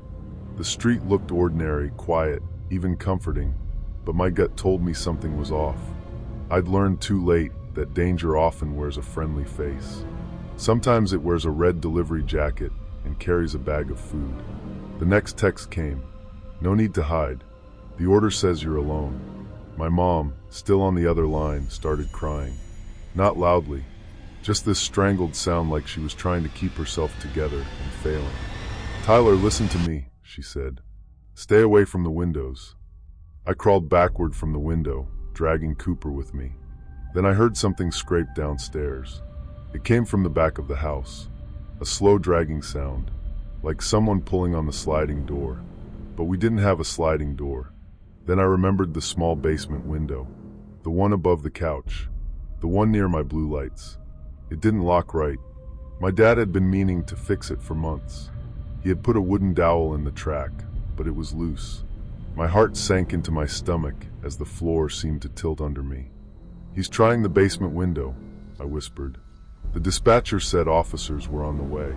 On the way is the worst phrase in the world when someone is already at your house, because it means help exists, but not here. I wanted to laugh at my own paranoia, to tell myself there was no way a grown man could fit through that tiny basement window, but the whisper of footsteps from somewhere below made me freeze, every nerve screaming that I was not imagining this. Cooper growled. A floorboard creaked. Inside, the sound was faint, but I knew our house. I knew the difference between pipes and footsteps.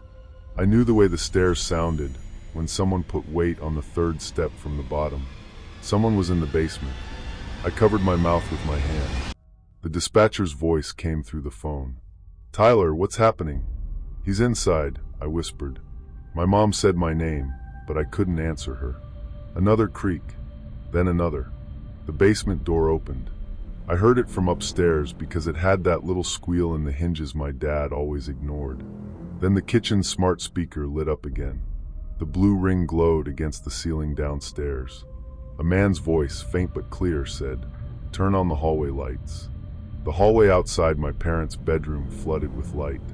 I stopped breathing. He was using our house like he lived there. The dispatcher told me to stay quiet. Officers were close. Find something to block the door if I could. I looked around the room. My parents' dresser was too heavy. The nightstand was light enough. I put the phone down for half a second and shoved it across the carpet toward the door. It made a horrible scraping sound. The footsteps downstairs stopped. I froze with both hands on the nightstand. Then, from below, the smart speaker said in that pleasant voice, playing Tyler's playlist. Music started in the kitchen. My playlist, the one I used while doing homework. Soft guitar filled the house like nothing was wrong. That was almost worse than silence. The bedroom doorknob moved. Not violently, just a gentle turn. I backed away, holding Cooper's collar. A voice spoke from the hallway. "Tyler?" It wasn't loud. It wasn't angry. It sounded like someone trying not to scare a child. "Your food's here." I didn't say anything. The doorknob turned again. Locked. A pause. Then he knocked once. "Your mom said you should eat." My stomach dropped. My mom didn't say that. I shouted before I could stop myself. The man chuckled softly. "No," he said, "but you answered." I clamped my mouth shut. That was what he wanted. To know exactly where I was in the room. To know I was behind that door. He knocked again. "I'm not going to hurt you. I just need you to confirm the delivery." The dispatcher whispered through the phone, "Do not engage." My mom was saying something too, but I couldn't understand her anymore. Everything blurred together. The music downstairs, Cooper's breathing, the man outside the door, my own heartbeat. The door shook.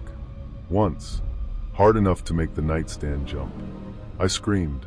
Cooper lunged forward and barked, finally sounding like the dog he always pretended to be. The man hit the door again. The cheap bedroom lock rattled. I looked at the window. For one awful second, I thought about climbing out, but we were on the second floor. There was a small roof over the porch below, but I knew I'd fall. I knew I'd break something. And if he got through the door while I was stuck halfway out, I'd have nowhere to go. The door slammed again. A crack appeared near the frame. I grabbed the heaviest thing I could find, which was my mom's glass jewelry box from the dresser. My hands were slick with sweat. I held it like I knew what I was doing. I didn't. The man stopped. Silence. Then his footsteps moved away.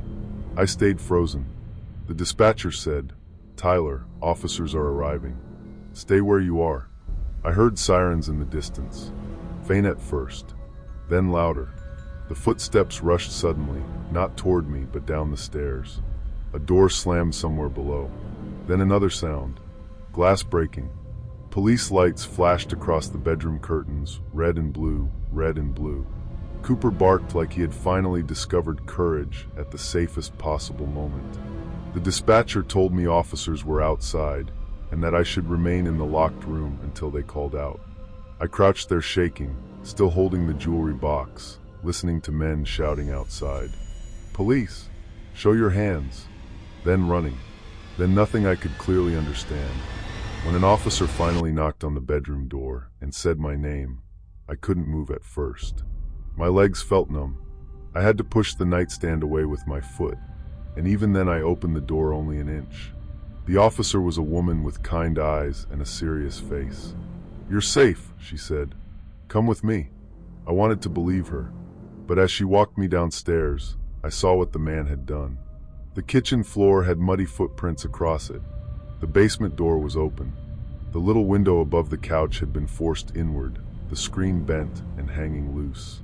The food bag sat on the kitchen counter beside the smart speaker. Untouched, there was a receipt stapled to it. At the top was our address. Under delivery instructions, someone had typed, "Tyler is home alone. Basement room has blue lights. Dog is Cooper.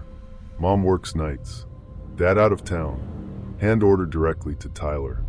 If he hides upstairs, use the speaker." Reading those words felt like someone had opened my skull and reached inside. The police wouldn't let me touch anything. My mom arrived before they finished searching the house. She ran across the lawn in her scrubs, crying so hard she could barely breathe. She grabbed me and held on like I was 5 years old again. My dad drove back from Detroit in the middle of the night. By sunrise, our house was full of police, neighbors pretending not to stare, and the weird gray light that comes after a night you don't survive cleanly. They didn't catch the man that night. He ran through the backyard, jumped the fence into the neighbor's property, and disappeared into the trees behind our subdivision. They found the red delivery jacket in a drainage ditch 2 streets over. They found the food bag, the receipt, the burner phone used to text me, and the car he had parked outside. The car was stolen. The delivery account was fake. The restaurant had received the order like any other normal order. That was the part that made everyone uneasy. Because someone had not just shown up randomly. Someone had arranged it. Someone knew my family's schedule.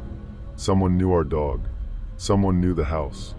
For a day or two, the police focused on people close to us. Neighbors, friends, my parents' co-workers, my classmates, anyone who could have known I'd be alone. I hated that part. I hated looking at people I knew and wondering if they had something to do with it. Mason and Eli were questioned because I'd been gaming with them. My sister's ex-boyfriend got a visit because my dad had never liked him. Even our old babysitter's son came up somehow. Nothing. Then my mom checked the smart speaker app. She only did it because she wanted to delete all the connections. The lights, the music, the shopping accounts, everything. She said she never wanted that thing listening in our house again. In the app, there was a section for voice history. Little saved clips, commands, timers, searches, music requests, and one from 9:17 p.m. that night, 13 minutes before the delivery arrived. The transcript said, "Order food to my current address." My mom clicked the recording. The voice that played from her phone was not hers. It was not my dad's. It was not mine. It was a man's voice, low and close to the microphone. "Order food to my current address. Add delivery instructions." Then in the background, very faintly, another sound played. My voice. From earlier that night. I was downstairs, talking to Mason through my headset. The smart speaker had recorded me in the background, while a stranger stood close enough to give it commands.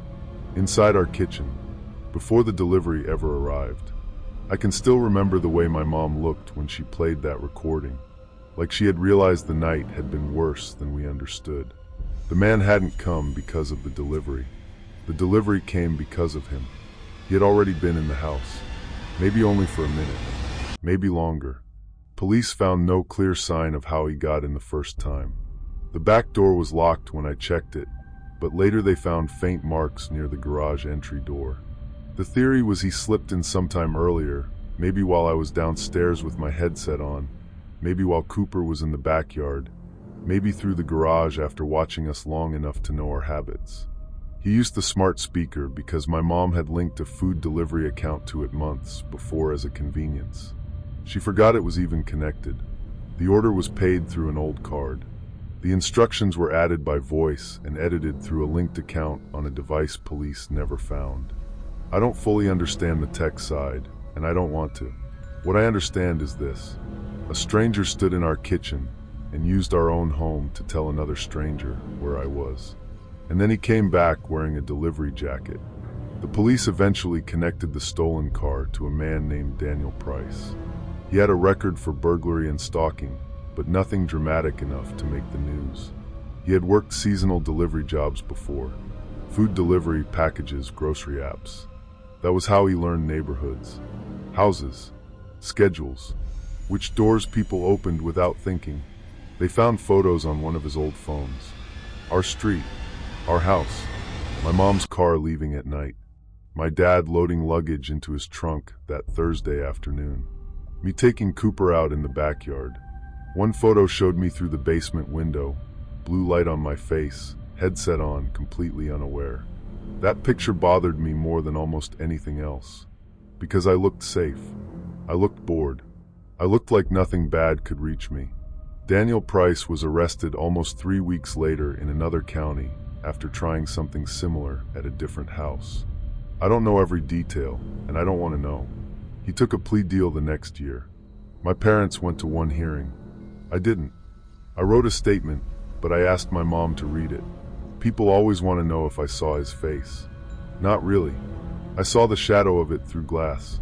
I saw the baseball cap, the hoodie, the red jacket, the outline of a man who knew my name. But sometimes that's worse. A face can fade. A shape stays. For months after, I slept with lights on. My parents put cameras outside, real ones this time. We changed locks, passwords, cards, routines. The smart speaker went into a trash bag, then into the garage. Then my dad smashed it with a hammer in the driveway one Saturday morning. That might sound dramatic. It didn't feel dramatic. It felt necessary. My mom blamed herself for a long time. She would say, "I brought that thing into the house," as if she had invited him in personally. My dad blamed himself for being out of town. I blamed myself for not calling 911 the second the driver said my name. But the truth is, blame doesn't fix anything. It just gives fear somewhere to sit. I'm 19 now, like I said. I live in an apartment with 2 roommates. I don't use smart speakers. I don't let delivery drivers come to my door. I meet them outside in daylight if I have to. At night, I don't order at all. Sometimes my roommates tease me about it. Not in a cruel way. They just don't get it. And honestly, I hope they never do. Because once you've heard a stranger outside your door describe the exact room you're standing in, the world never really goes back to normal. A few weeks ago, I was visiting my parents for dinner. My mom has gotten better, but she still checks the locks in a certain order every night. Front door, garage door, back door, basement window. Always the basement window. After dinner, we were sitting in the living room when a car slowed down outside.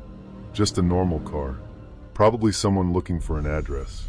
But Cooper, old now and gray around his muzzle, lifted his head and growled. All 3 of us stopped talking. The car kept going. Nothing happened. Still, nobody moved for a while. That's what people don't understand about something like this. It doesn't end when the police lights fade. It doesn't end when the man goes to jail. It becomes part of the house, part of your habits, part of the silence after the doorbell rings. I used to think danger announced itself loudly, breaking glass, screaming, footsteps running toward you. But sometimes it arrives holding a warm bag of food. Sometimes it knows your name. Sometimes it tells you exactly where you are. And sometimes the scariest voice in the house isn't the stranger at the door. It's the calm little speaker on the counter, lighting up in the dark, listening. Story 5. Have you ever gotten a text from someone and for half a second felt relieved before your whole body realized something was wrong? That is the best way I can explain what happened to me. Not scared at first, not even confused, relieved. Because when my phone lit up that night and I saw the name Maya on the screen, my first thought was, thank God she's here. My second thought was, why didn't the camera catch her? My name is Elena. I was 16 when this happened, living in a quiet suburb outside Columbus, Ohio. The kind of neighborhood where every house had trimmed lawns, basketball hoops in the driveways, and those little solar lights lining the sidewalks. Nothing about it looked scary. At night, the streets were so calm they almost felt staged, like a model neighborhood in a furniture store. My parents bought our house when I was 9. It was 2 stories, light gray siding, blue shutters, and a front porch my mom decorated for every holiday. We had a doorbell camera, a camera above the garage, and one pointed at the backyard gate. My dad installed them after a few packages got stolen a couple years before, but mostly they were just there. Nobody checked them unless Amazon said something got delivered, and it wasn't on the porch. I was a normal teenager. I went to school, worked 2 evenings a week at a frozen yogurt place, fought with my younger brother over the bathroom, and spent too much time watching scary videos I pretended didn't bother me. Maya was my best friend. I'm saying was because that's how people expect me to say it now. But it still feels wrong. Maya and I met in 7th grade when she moved into town halfway through the school year.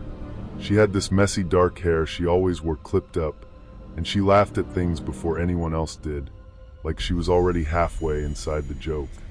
She lived about 15 minutes away, closer to the older side of town where the houses were smaller and the streets had big maple trees that made tunnels over the road. We did everything together. Sleepovers, school projects, mall trips, late-night FaceTimes where we whispered because both of our parents thought we were asleep. By sophomore year, we had this unofficial tradition. Anytime my parents were gone overnight, Maya would come over. We never did anything wild. We watched movies, made noodles, painted our nails badly, and talked until 3 in the morning. That Saturday in October was supposed to be one of those nights. My parents were going to Cincinnati for my dad's cousin's anniversary party. My younger brother was sleeping over at a friend's house. I had the whole house to myself for the first time in months. My mom gave me the usual speech before leaving. Doors locked, alarm on, no one over except Maya, and don't cook anything that requires more than a microwave. I rolled my eyes like I was annoyed, but honestly, I liked that she worried. It made the house feel safe even after she left. They pulled out around 4 in the afternoon. The sky was already gray, that flat, cold, kind of October gray where it feels later than it is. Leaves dragged across the driveway every time the wind came through. I remember standing at the front window watching their taillights disappear and feeling that little rush of freedom. Maya was supposed to come around 7. At 6:12, she texted me, "Still good for tonight?" I wrote back, obviously. I have popcorn, sour candy, and my parents' Netflix. She sent a laughing emoji and said, "I'll come after dinner." Like 7:15. Nothing about that was strange. Around 7, I started doing what I always did before Maya came over. I cleaned my room just enough that it didn't look like a disaster, brought extra blankets downstairs, and put snacks on the coffee table. The house was quiet in that weird way houses get when you're alone. Every normal sound seemed louder. The refrigerator clicking on, the heater pushing air through the vents, the branches scraping softly against the upstairs window. At 7:21, I got another text from Maya. "Leaving now?" I replied, "K." Then I waited. At 7:45, she still wasn't there. That wasn't unusual either. Maya was always late. Not because she was careless, but because something always happened with her family. Her mom needed help with groceries. Her little cousin was visiting. Her phone was dying. There was always a reason. At 7:52, my phone buzzed. Outside. I smiled without thinking. I got up from the couch and went to the front door. Before opening it, I glanced at the little screen for the doorbell camera on my phone. It was a habit. My dad always told me, "Don't open the door unless you know who's there." the live view loaded. The porch was empty. No Maya. No car in the driveway. Nothing but the porch light shining on the welcome mat and a few leaves stuck against the step. I laughed a little because I thought maybe she was messing with me. I texted, "Where?" A few seconds later, she replied, "At the door, dummy." I looked again. Empty. I opened the curtain beside the door just a crack and peered outside. The street was normal. Quiet. The neighbors' Halloween inflatables were bobbing in the wind. A porch light across the road flickered slightly. No one was standing there. I texted, "Maya, stop. I don't see you." Her answer came almost immediately. "I'm literally here. Open up, it's cold." That was the first moment something felt off. Not terrifying, just off. Maya never said literally like that. I know that sounds ridiculous, but when you know someone that well, little things feel loud. She would have written, "Girl, open the door," or "I'm freezing, hurry up." Not that. I checked the garage camera next, thinking maybe she was by the driveway. Nothing. Then the backyard camera. Nothing. I called her. It rang 4 times and went to voicemail. Her voicemail greeting played, the same one she had since 8th grade, where she laughed halfway through saying her name. "Hey, it's Maya. I probably lost my phone or ignored it. Text me." I hung up before the beep. My hands felt a little cold, but I still told myself it was nothing. Maybe the camera was glitching. Maybe she was at the wrong house, which would have been very Maya. Maybe she was crouching below the camera trying to scare me. I texted, "Come to the window then." No answer for about 30 seconds. Then, "I can see you." My heart did this weird slow drop, like my whole chest had missed a step. I was standing in the living room, between the couch and the front window. The curtains were mostly closed, but not all the way. There was a thin gap. I backed away from it. I wanted to laugh at my own paranoia, but the whisper of footsteps from the hallway made me freeze, every nerve screaming that I was not imagining this. Except there were no footsteps. It was the heater. Just the heater. I stood there staring at the hallway like an idiot, holding my phone so tightly my fingers hurt. Then Maya texted again. "Why are you acting weird?" I didn't answer. Instead, I opened our message thread and scrolled up. I don't know what I expected to find. Proof that she was normal 5 minutes earlier? Proof that this was actually her? The messages were all there. Her jokes. Our plans. Her saying she was leaving. So I did the only reasonable thing I could think of. I called her mom. Maya's mom, Mrs. Alvarez, answered on the second ring, sounding distracted. "Hi, Elena. Is everything okay?" "Hi, sorry. Is Maya still there?" There was a pause. "What do you mean?" "I mean, did she leave yet?" Another pause, longer this time. "No, honey. She's in the shower. She hasn't left." My mouth went dry. I looked down at the texts again. "Outside. At the door, dummy. I'm literally here. Open up, it's cold. I can see you." I remember whispering, "Oh." Mrs. Alvarez's voice changed. "Why? What happened?" I didn't want to scare her. That's stupid looking back. I should have screamed everything into the phone right then. But I was 16, and I still had that dumb instinct to make things sound less serious so adults wouldn't think I was dramatic.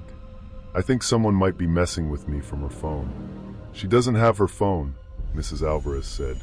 That sentence made me feel like the floor moved under me. "What?"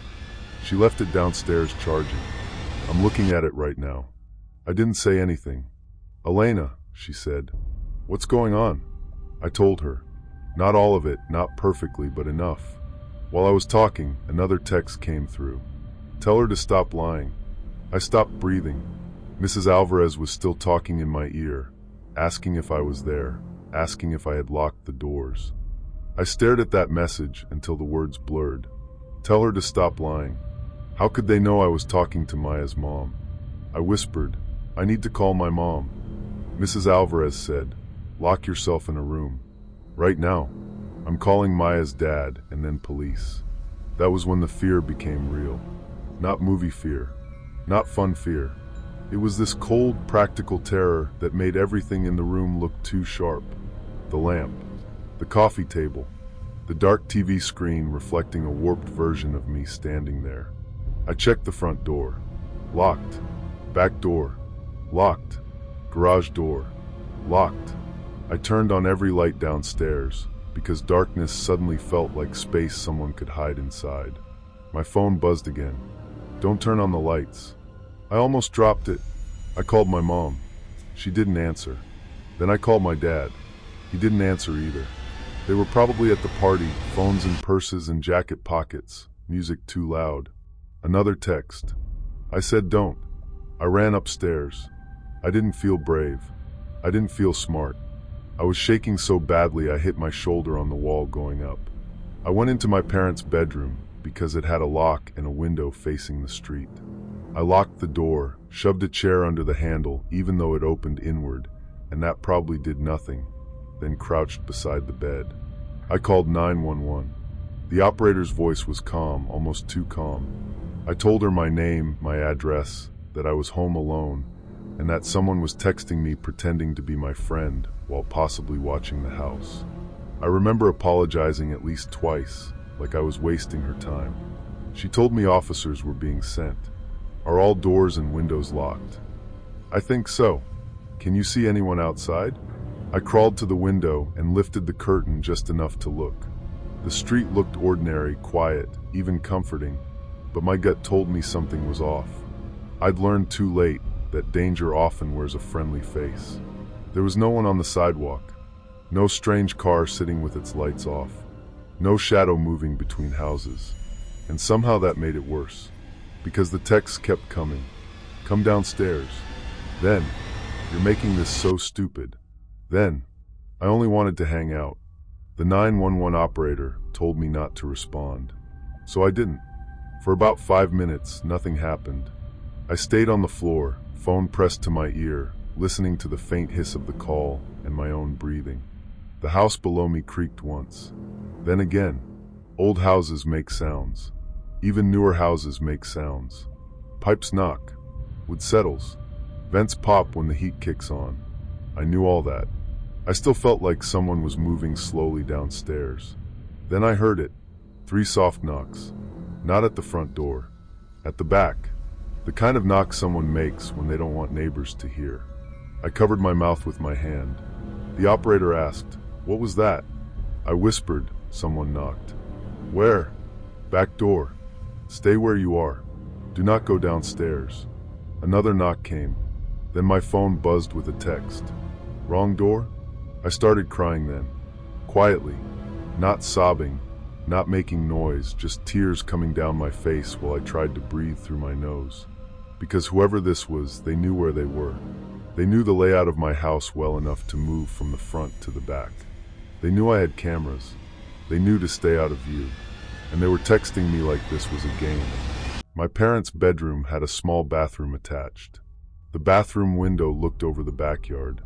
I crawled into the bathroom and slowly lifted the blinds. At first I saw nothing. Just the deck, the patio table with its cover strapped down, and the black line of the fence. Then the motion light clicked on. I didn't see a face. I saw a sleeve.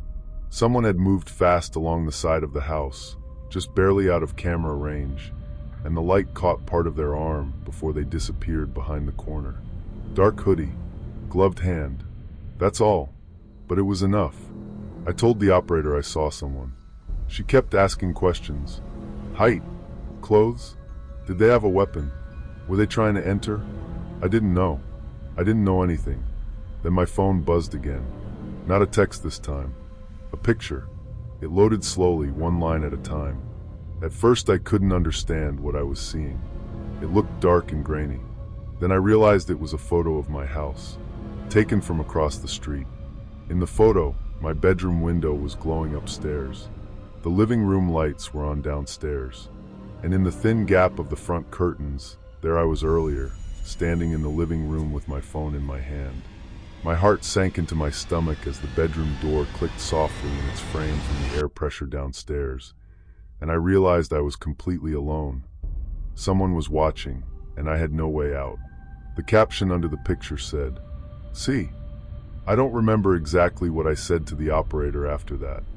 I think I just repeated, "Please hurry," over and over. Then I heard glass break. Not a window shattering everywhere like in movies. It was smaller, sharper. A crack, then a little crash.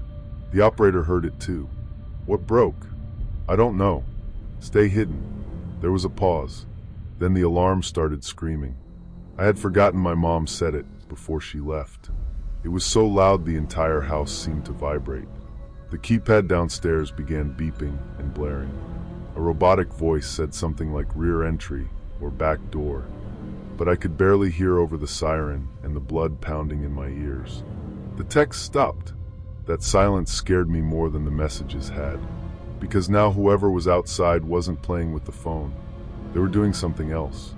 I could feel my pulse in my ears, my hands trembling, as I fumbled for the keys on my screen to text my mom again. Every second felt stretched, like time itself was conspiring against me. I sent one message to our family group chat.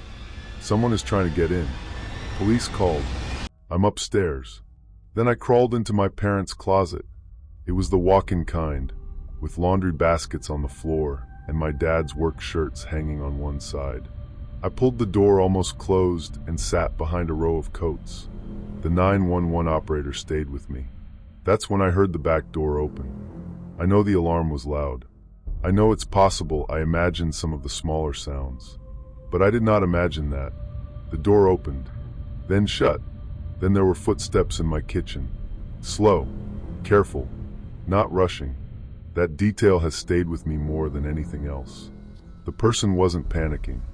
They weren't scared off by the alarm.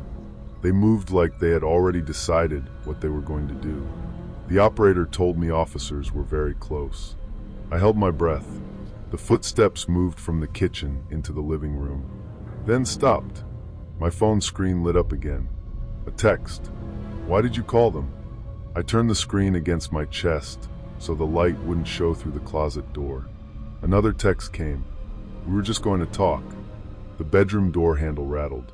I pressed my hand over my mouth so hard it hurt. The chair I had wedged under the handle scraped slightly as pressure pushed from the other side. Once, twice, then a pause. A voice said very softly, "Elena?" It sounded like Maya. Not exactly, but close enough that my body reacted before my brain did. I almost answered.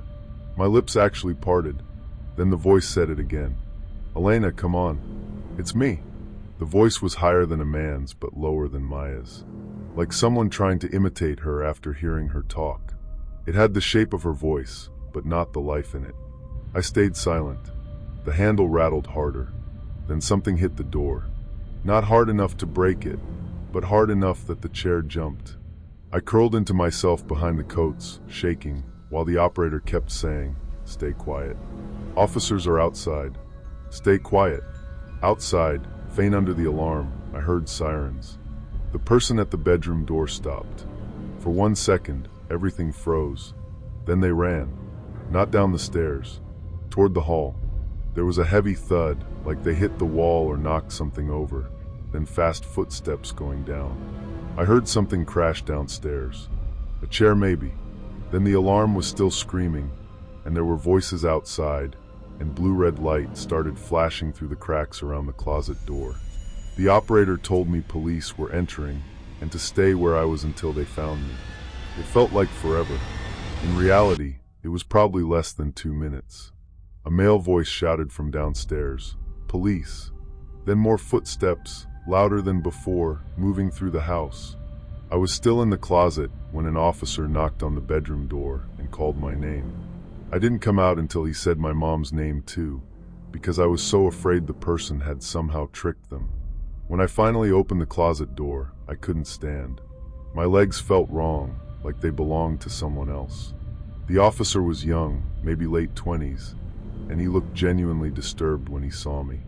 "You're okay," he said. "You're safe now." But I didn't feel safe. Not when I saw what had happened downstairs. The back door window had been broken just enough for someone to reach in and unlock it. There was glass on the mat. Muddy footprints crossed the kitchen tile, then faded on the carpet. One of the dining chairs was tipped over. The living room curtains had been pulled wide open. And on the coffee table, right beside the snacks I had put out for Maya, was a phone. Not mine. Not Maya's current phone. an old white iPhone with a cracked corner and a dead-looking black screen. One of the officers put on gloves and picked it up carefully. I remember staring at it and feeling like I might throw up, because I recognized the case. It was clear with tiny pressed flowers inside. Maya had used that case in 8th grade. She lost that phone almost 2 years earlier. At least, that was what she told everyone. She said she left it at a skating rink during someone's birthday party and never got it back. Her parents disconnected the number afterward, and she got a new phone. I told the officers that. At the time, I thought maybe the intruder had found the old phone somewhere and used it through Wi-Fi. I didn't understand how the texts had come from the old number. Honestly, I still don't understand all of it, but what I know is this. When Maya's mom arrived at my house, pale and shaking, she saw that phone and started crying before anyone told her anything. Not crying like she was scared, crying like she recognized something she had been trying not to think about. That was when the night got even worse, because Maya never came over. Maya never went home either. According to her mom, Maya got out of the shower around 7:50. They argued briefly because Maya said she felt weird and didn't want to go anymore. Her mom told her it was fine, she could cancel. Maya went upstairs to get dressed. At 8:05, when her mom called up to ask if she wanted dinner leftovers, Maya didn't answer. Her bedroom window was open. The screen had been removed. At first, her parents thought she had snuck out anyway and didn't want to admit it, but her phone was still charging downstairs. Her shoes were still by the door. Her jacket was still on the chair. The police timeline later suggested that whoever came to my house had already been at Maya's first, or had someone else involved. I was never told everything, probably because I was a minor and because the investigation stayed open for a long time. But I know the old phone left on my coffee table wasn't random. The number texting me was Maya's old disconnected number. Her dad showed police the carrier records. That number had not been active since she lost the phone 2 years earlier. The messages did not show on Maya's current phone. They showed on mine only. The police talked about spoofing, SIM swapping, apps, Wi-Fi calling, technical things that made me feel like adults were trying to explain something they didn't fully believe themselves. But the phone on my coffee table had no SIM card. It was dead when they found it. It had been dead for a long time. And still, while I was upstairs hiding in my parents' closet, messages from that old number had been coming through. A detective came to our house 2 days later. Her name was Detective Rankin. She had short gray blonde hair and a tired face, and she spoke to me like I was an adult, which somehow made everything feel more serious. She asked me to walk her through the whole night again. Every text, every sound, every moment where I looked at the cameras. I asked her if they had found the person. She said, "Not yet." I asked if they thought the person took Maya. She didn't answer right away.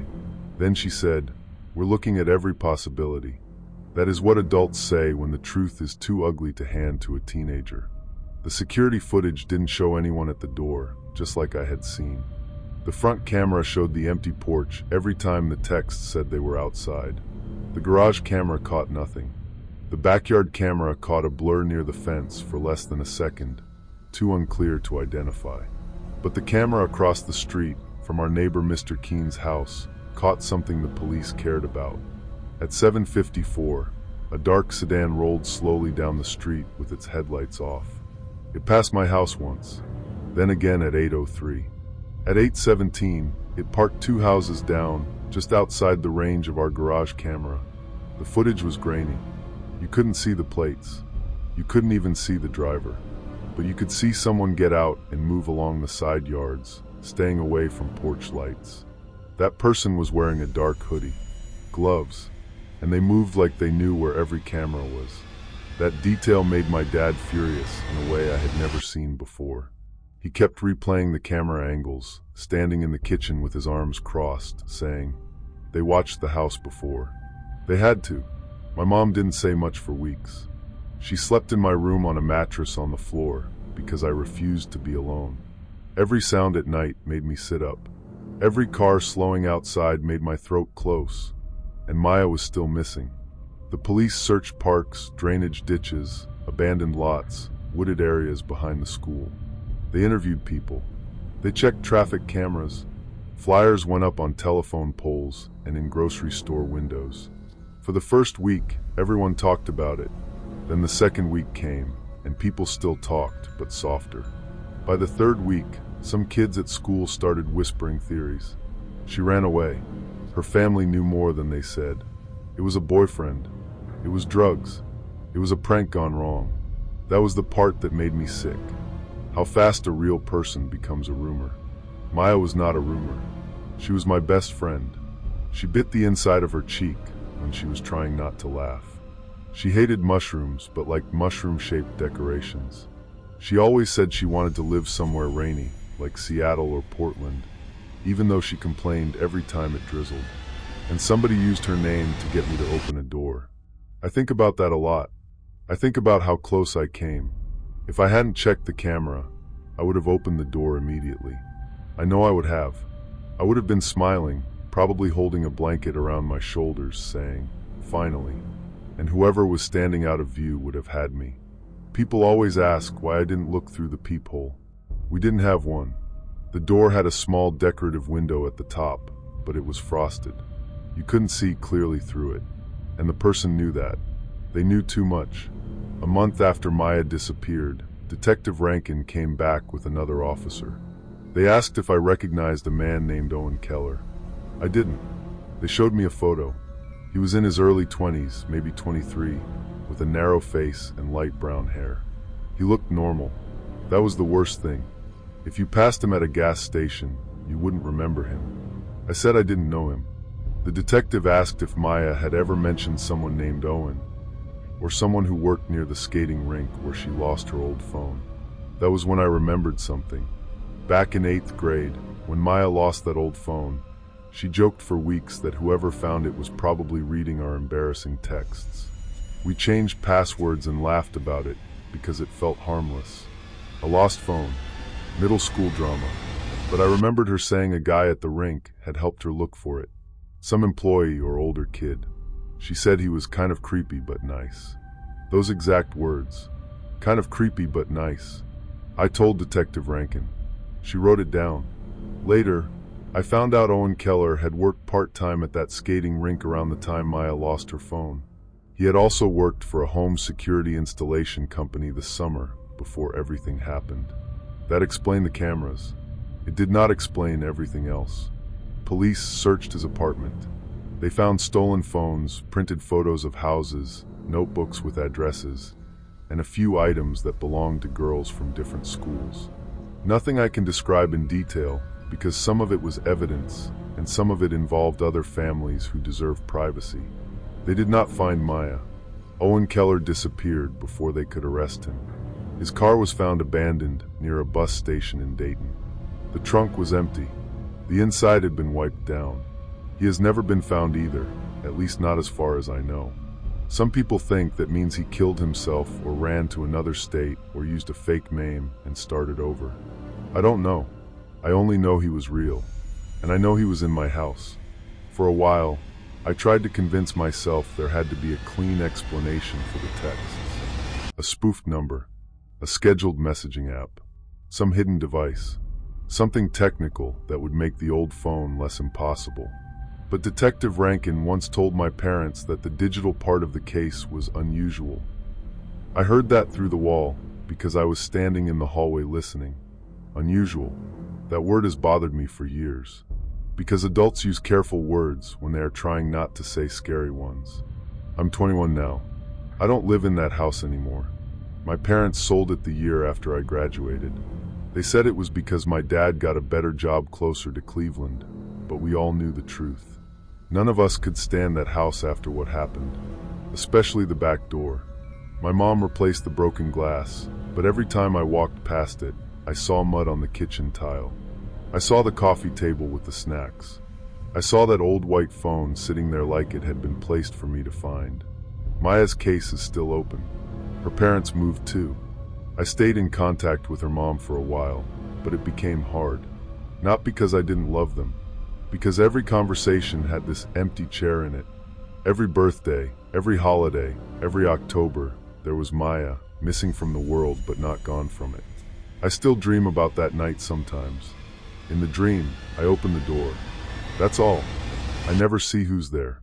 I just feel the cold air come in, and I know I've made the mistake I can't undo. When I wake up, I check my phone. Always. And sometimes, even now, I scroll through old messages from Maya. Her real messages. The stupid ones. The normal ones. The ones where she complained about homework or sent blurry pictures of her dog, or asked if my mom was making pancakes in the morning. I never deleted the thread. I probably never will. But I did block her old number. Not right away. For a while I couldn't. It felt wrong, like blocking it meant giving up on some part of her. Then one night during my freshman year of college, I got drunk at a party, came back to my dorm, opened my contacts, and blocked it with my hands shaking. I thought that would be the end of it. It wasn't. Last October, 5 years almost to the day after everything happened, I was studying in my apartment. It was raining, and my roommate was at her boyfriend's place. I had a lamp on, the TV muted, and my laptop open on the kitchen table. At 11:32 p.m., my phone buzzed. Unknown number. I almost ignored it. Then I saw the message. Still good for tonight? I didn't move for a long time. The room around me seemed to shrink. The rain tapped lightly against the window. My laptop fan hummed. Somewhere in the building, someone laughed, muffled through the wall. I told myself it was spam, a wrong number, a coincidence. Then another message came. I'm outside. I called the police immediately. They found nobody outside my apartment building. No car idling on the street. No one in the stairwell. No one in the hallway. The security cameras showed nothing unusual. The number was traced to a prepaid phone that had been purchased with cash 2 days earlier from a store almost 40 miles away. The phone was never found. I moved apartments 3 weeks later. People tell me it could have been a prank. Someone who heard the story and decided to be cruel. A random person. A bot. Anything. Maybe they're right. But here's what I never told my roommate. Or my parents. Or even Detective Rankin when I called her old office number and left a message that was probably too frantic. After the police left that night, after I locked my door and dragged my dresser in front of it like I was 16 again, I got one final text. It said, "You always check the camera first." Even after escaping, even with the safety of the police lights behind me, a small, cold part of me couldn't stop replaying the face I never got to see through the window. The calm, empty eyes I imagined watching me from just out of frame. That is the part that stays with me. Not the broken glass. Not the alarm. Not even the voice outside my parents' bedroom door, pretending to be Maya. It's the idea that someone can know your habits better than you do. That they can learn the little things that make you feel safe, then use those same things to get close. A locked door only matters if you don't open it. A camera only helps if the person wants to be seen. And a text from someone you love can still be a trap. So when people ask me what I learned, I don't give them some dramatic speech. I just tell them this. Check the camera. Call the person. Trust the feeling in your stomach when something is even slightly wrong. Because sometimes danger doesn't kick your door down. Sometimes it uses a familiar name and waits quietly on the other side.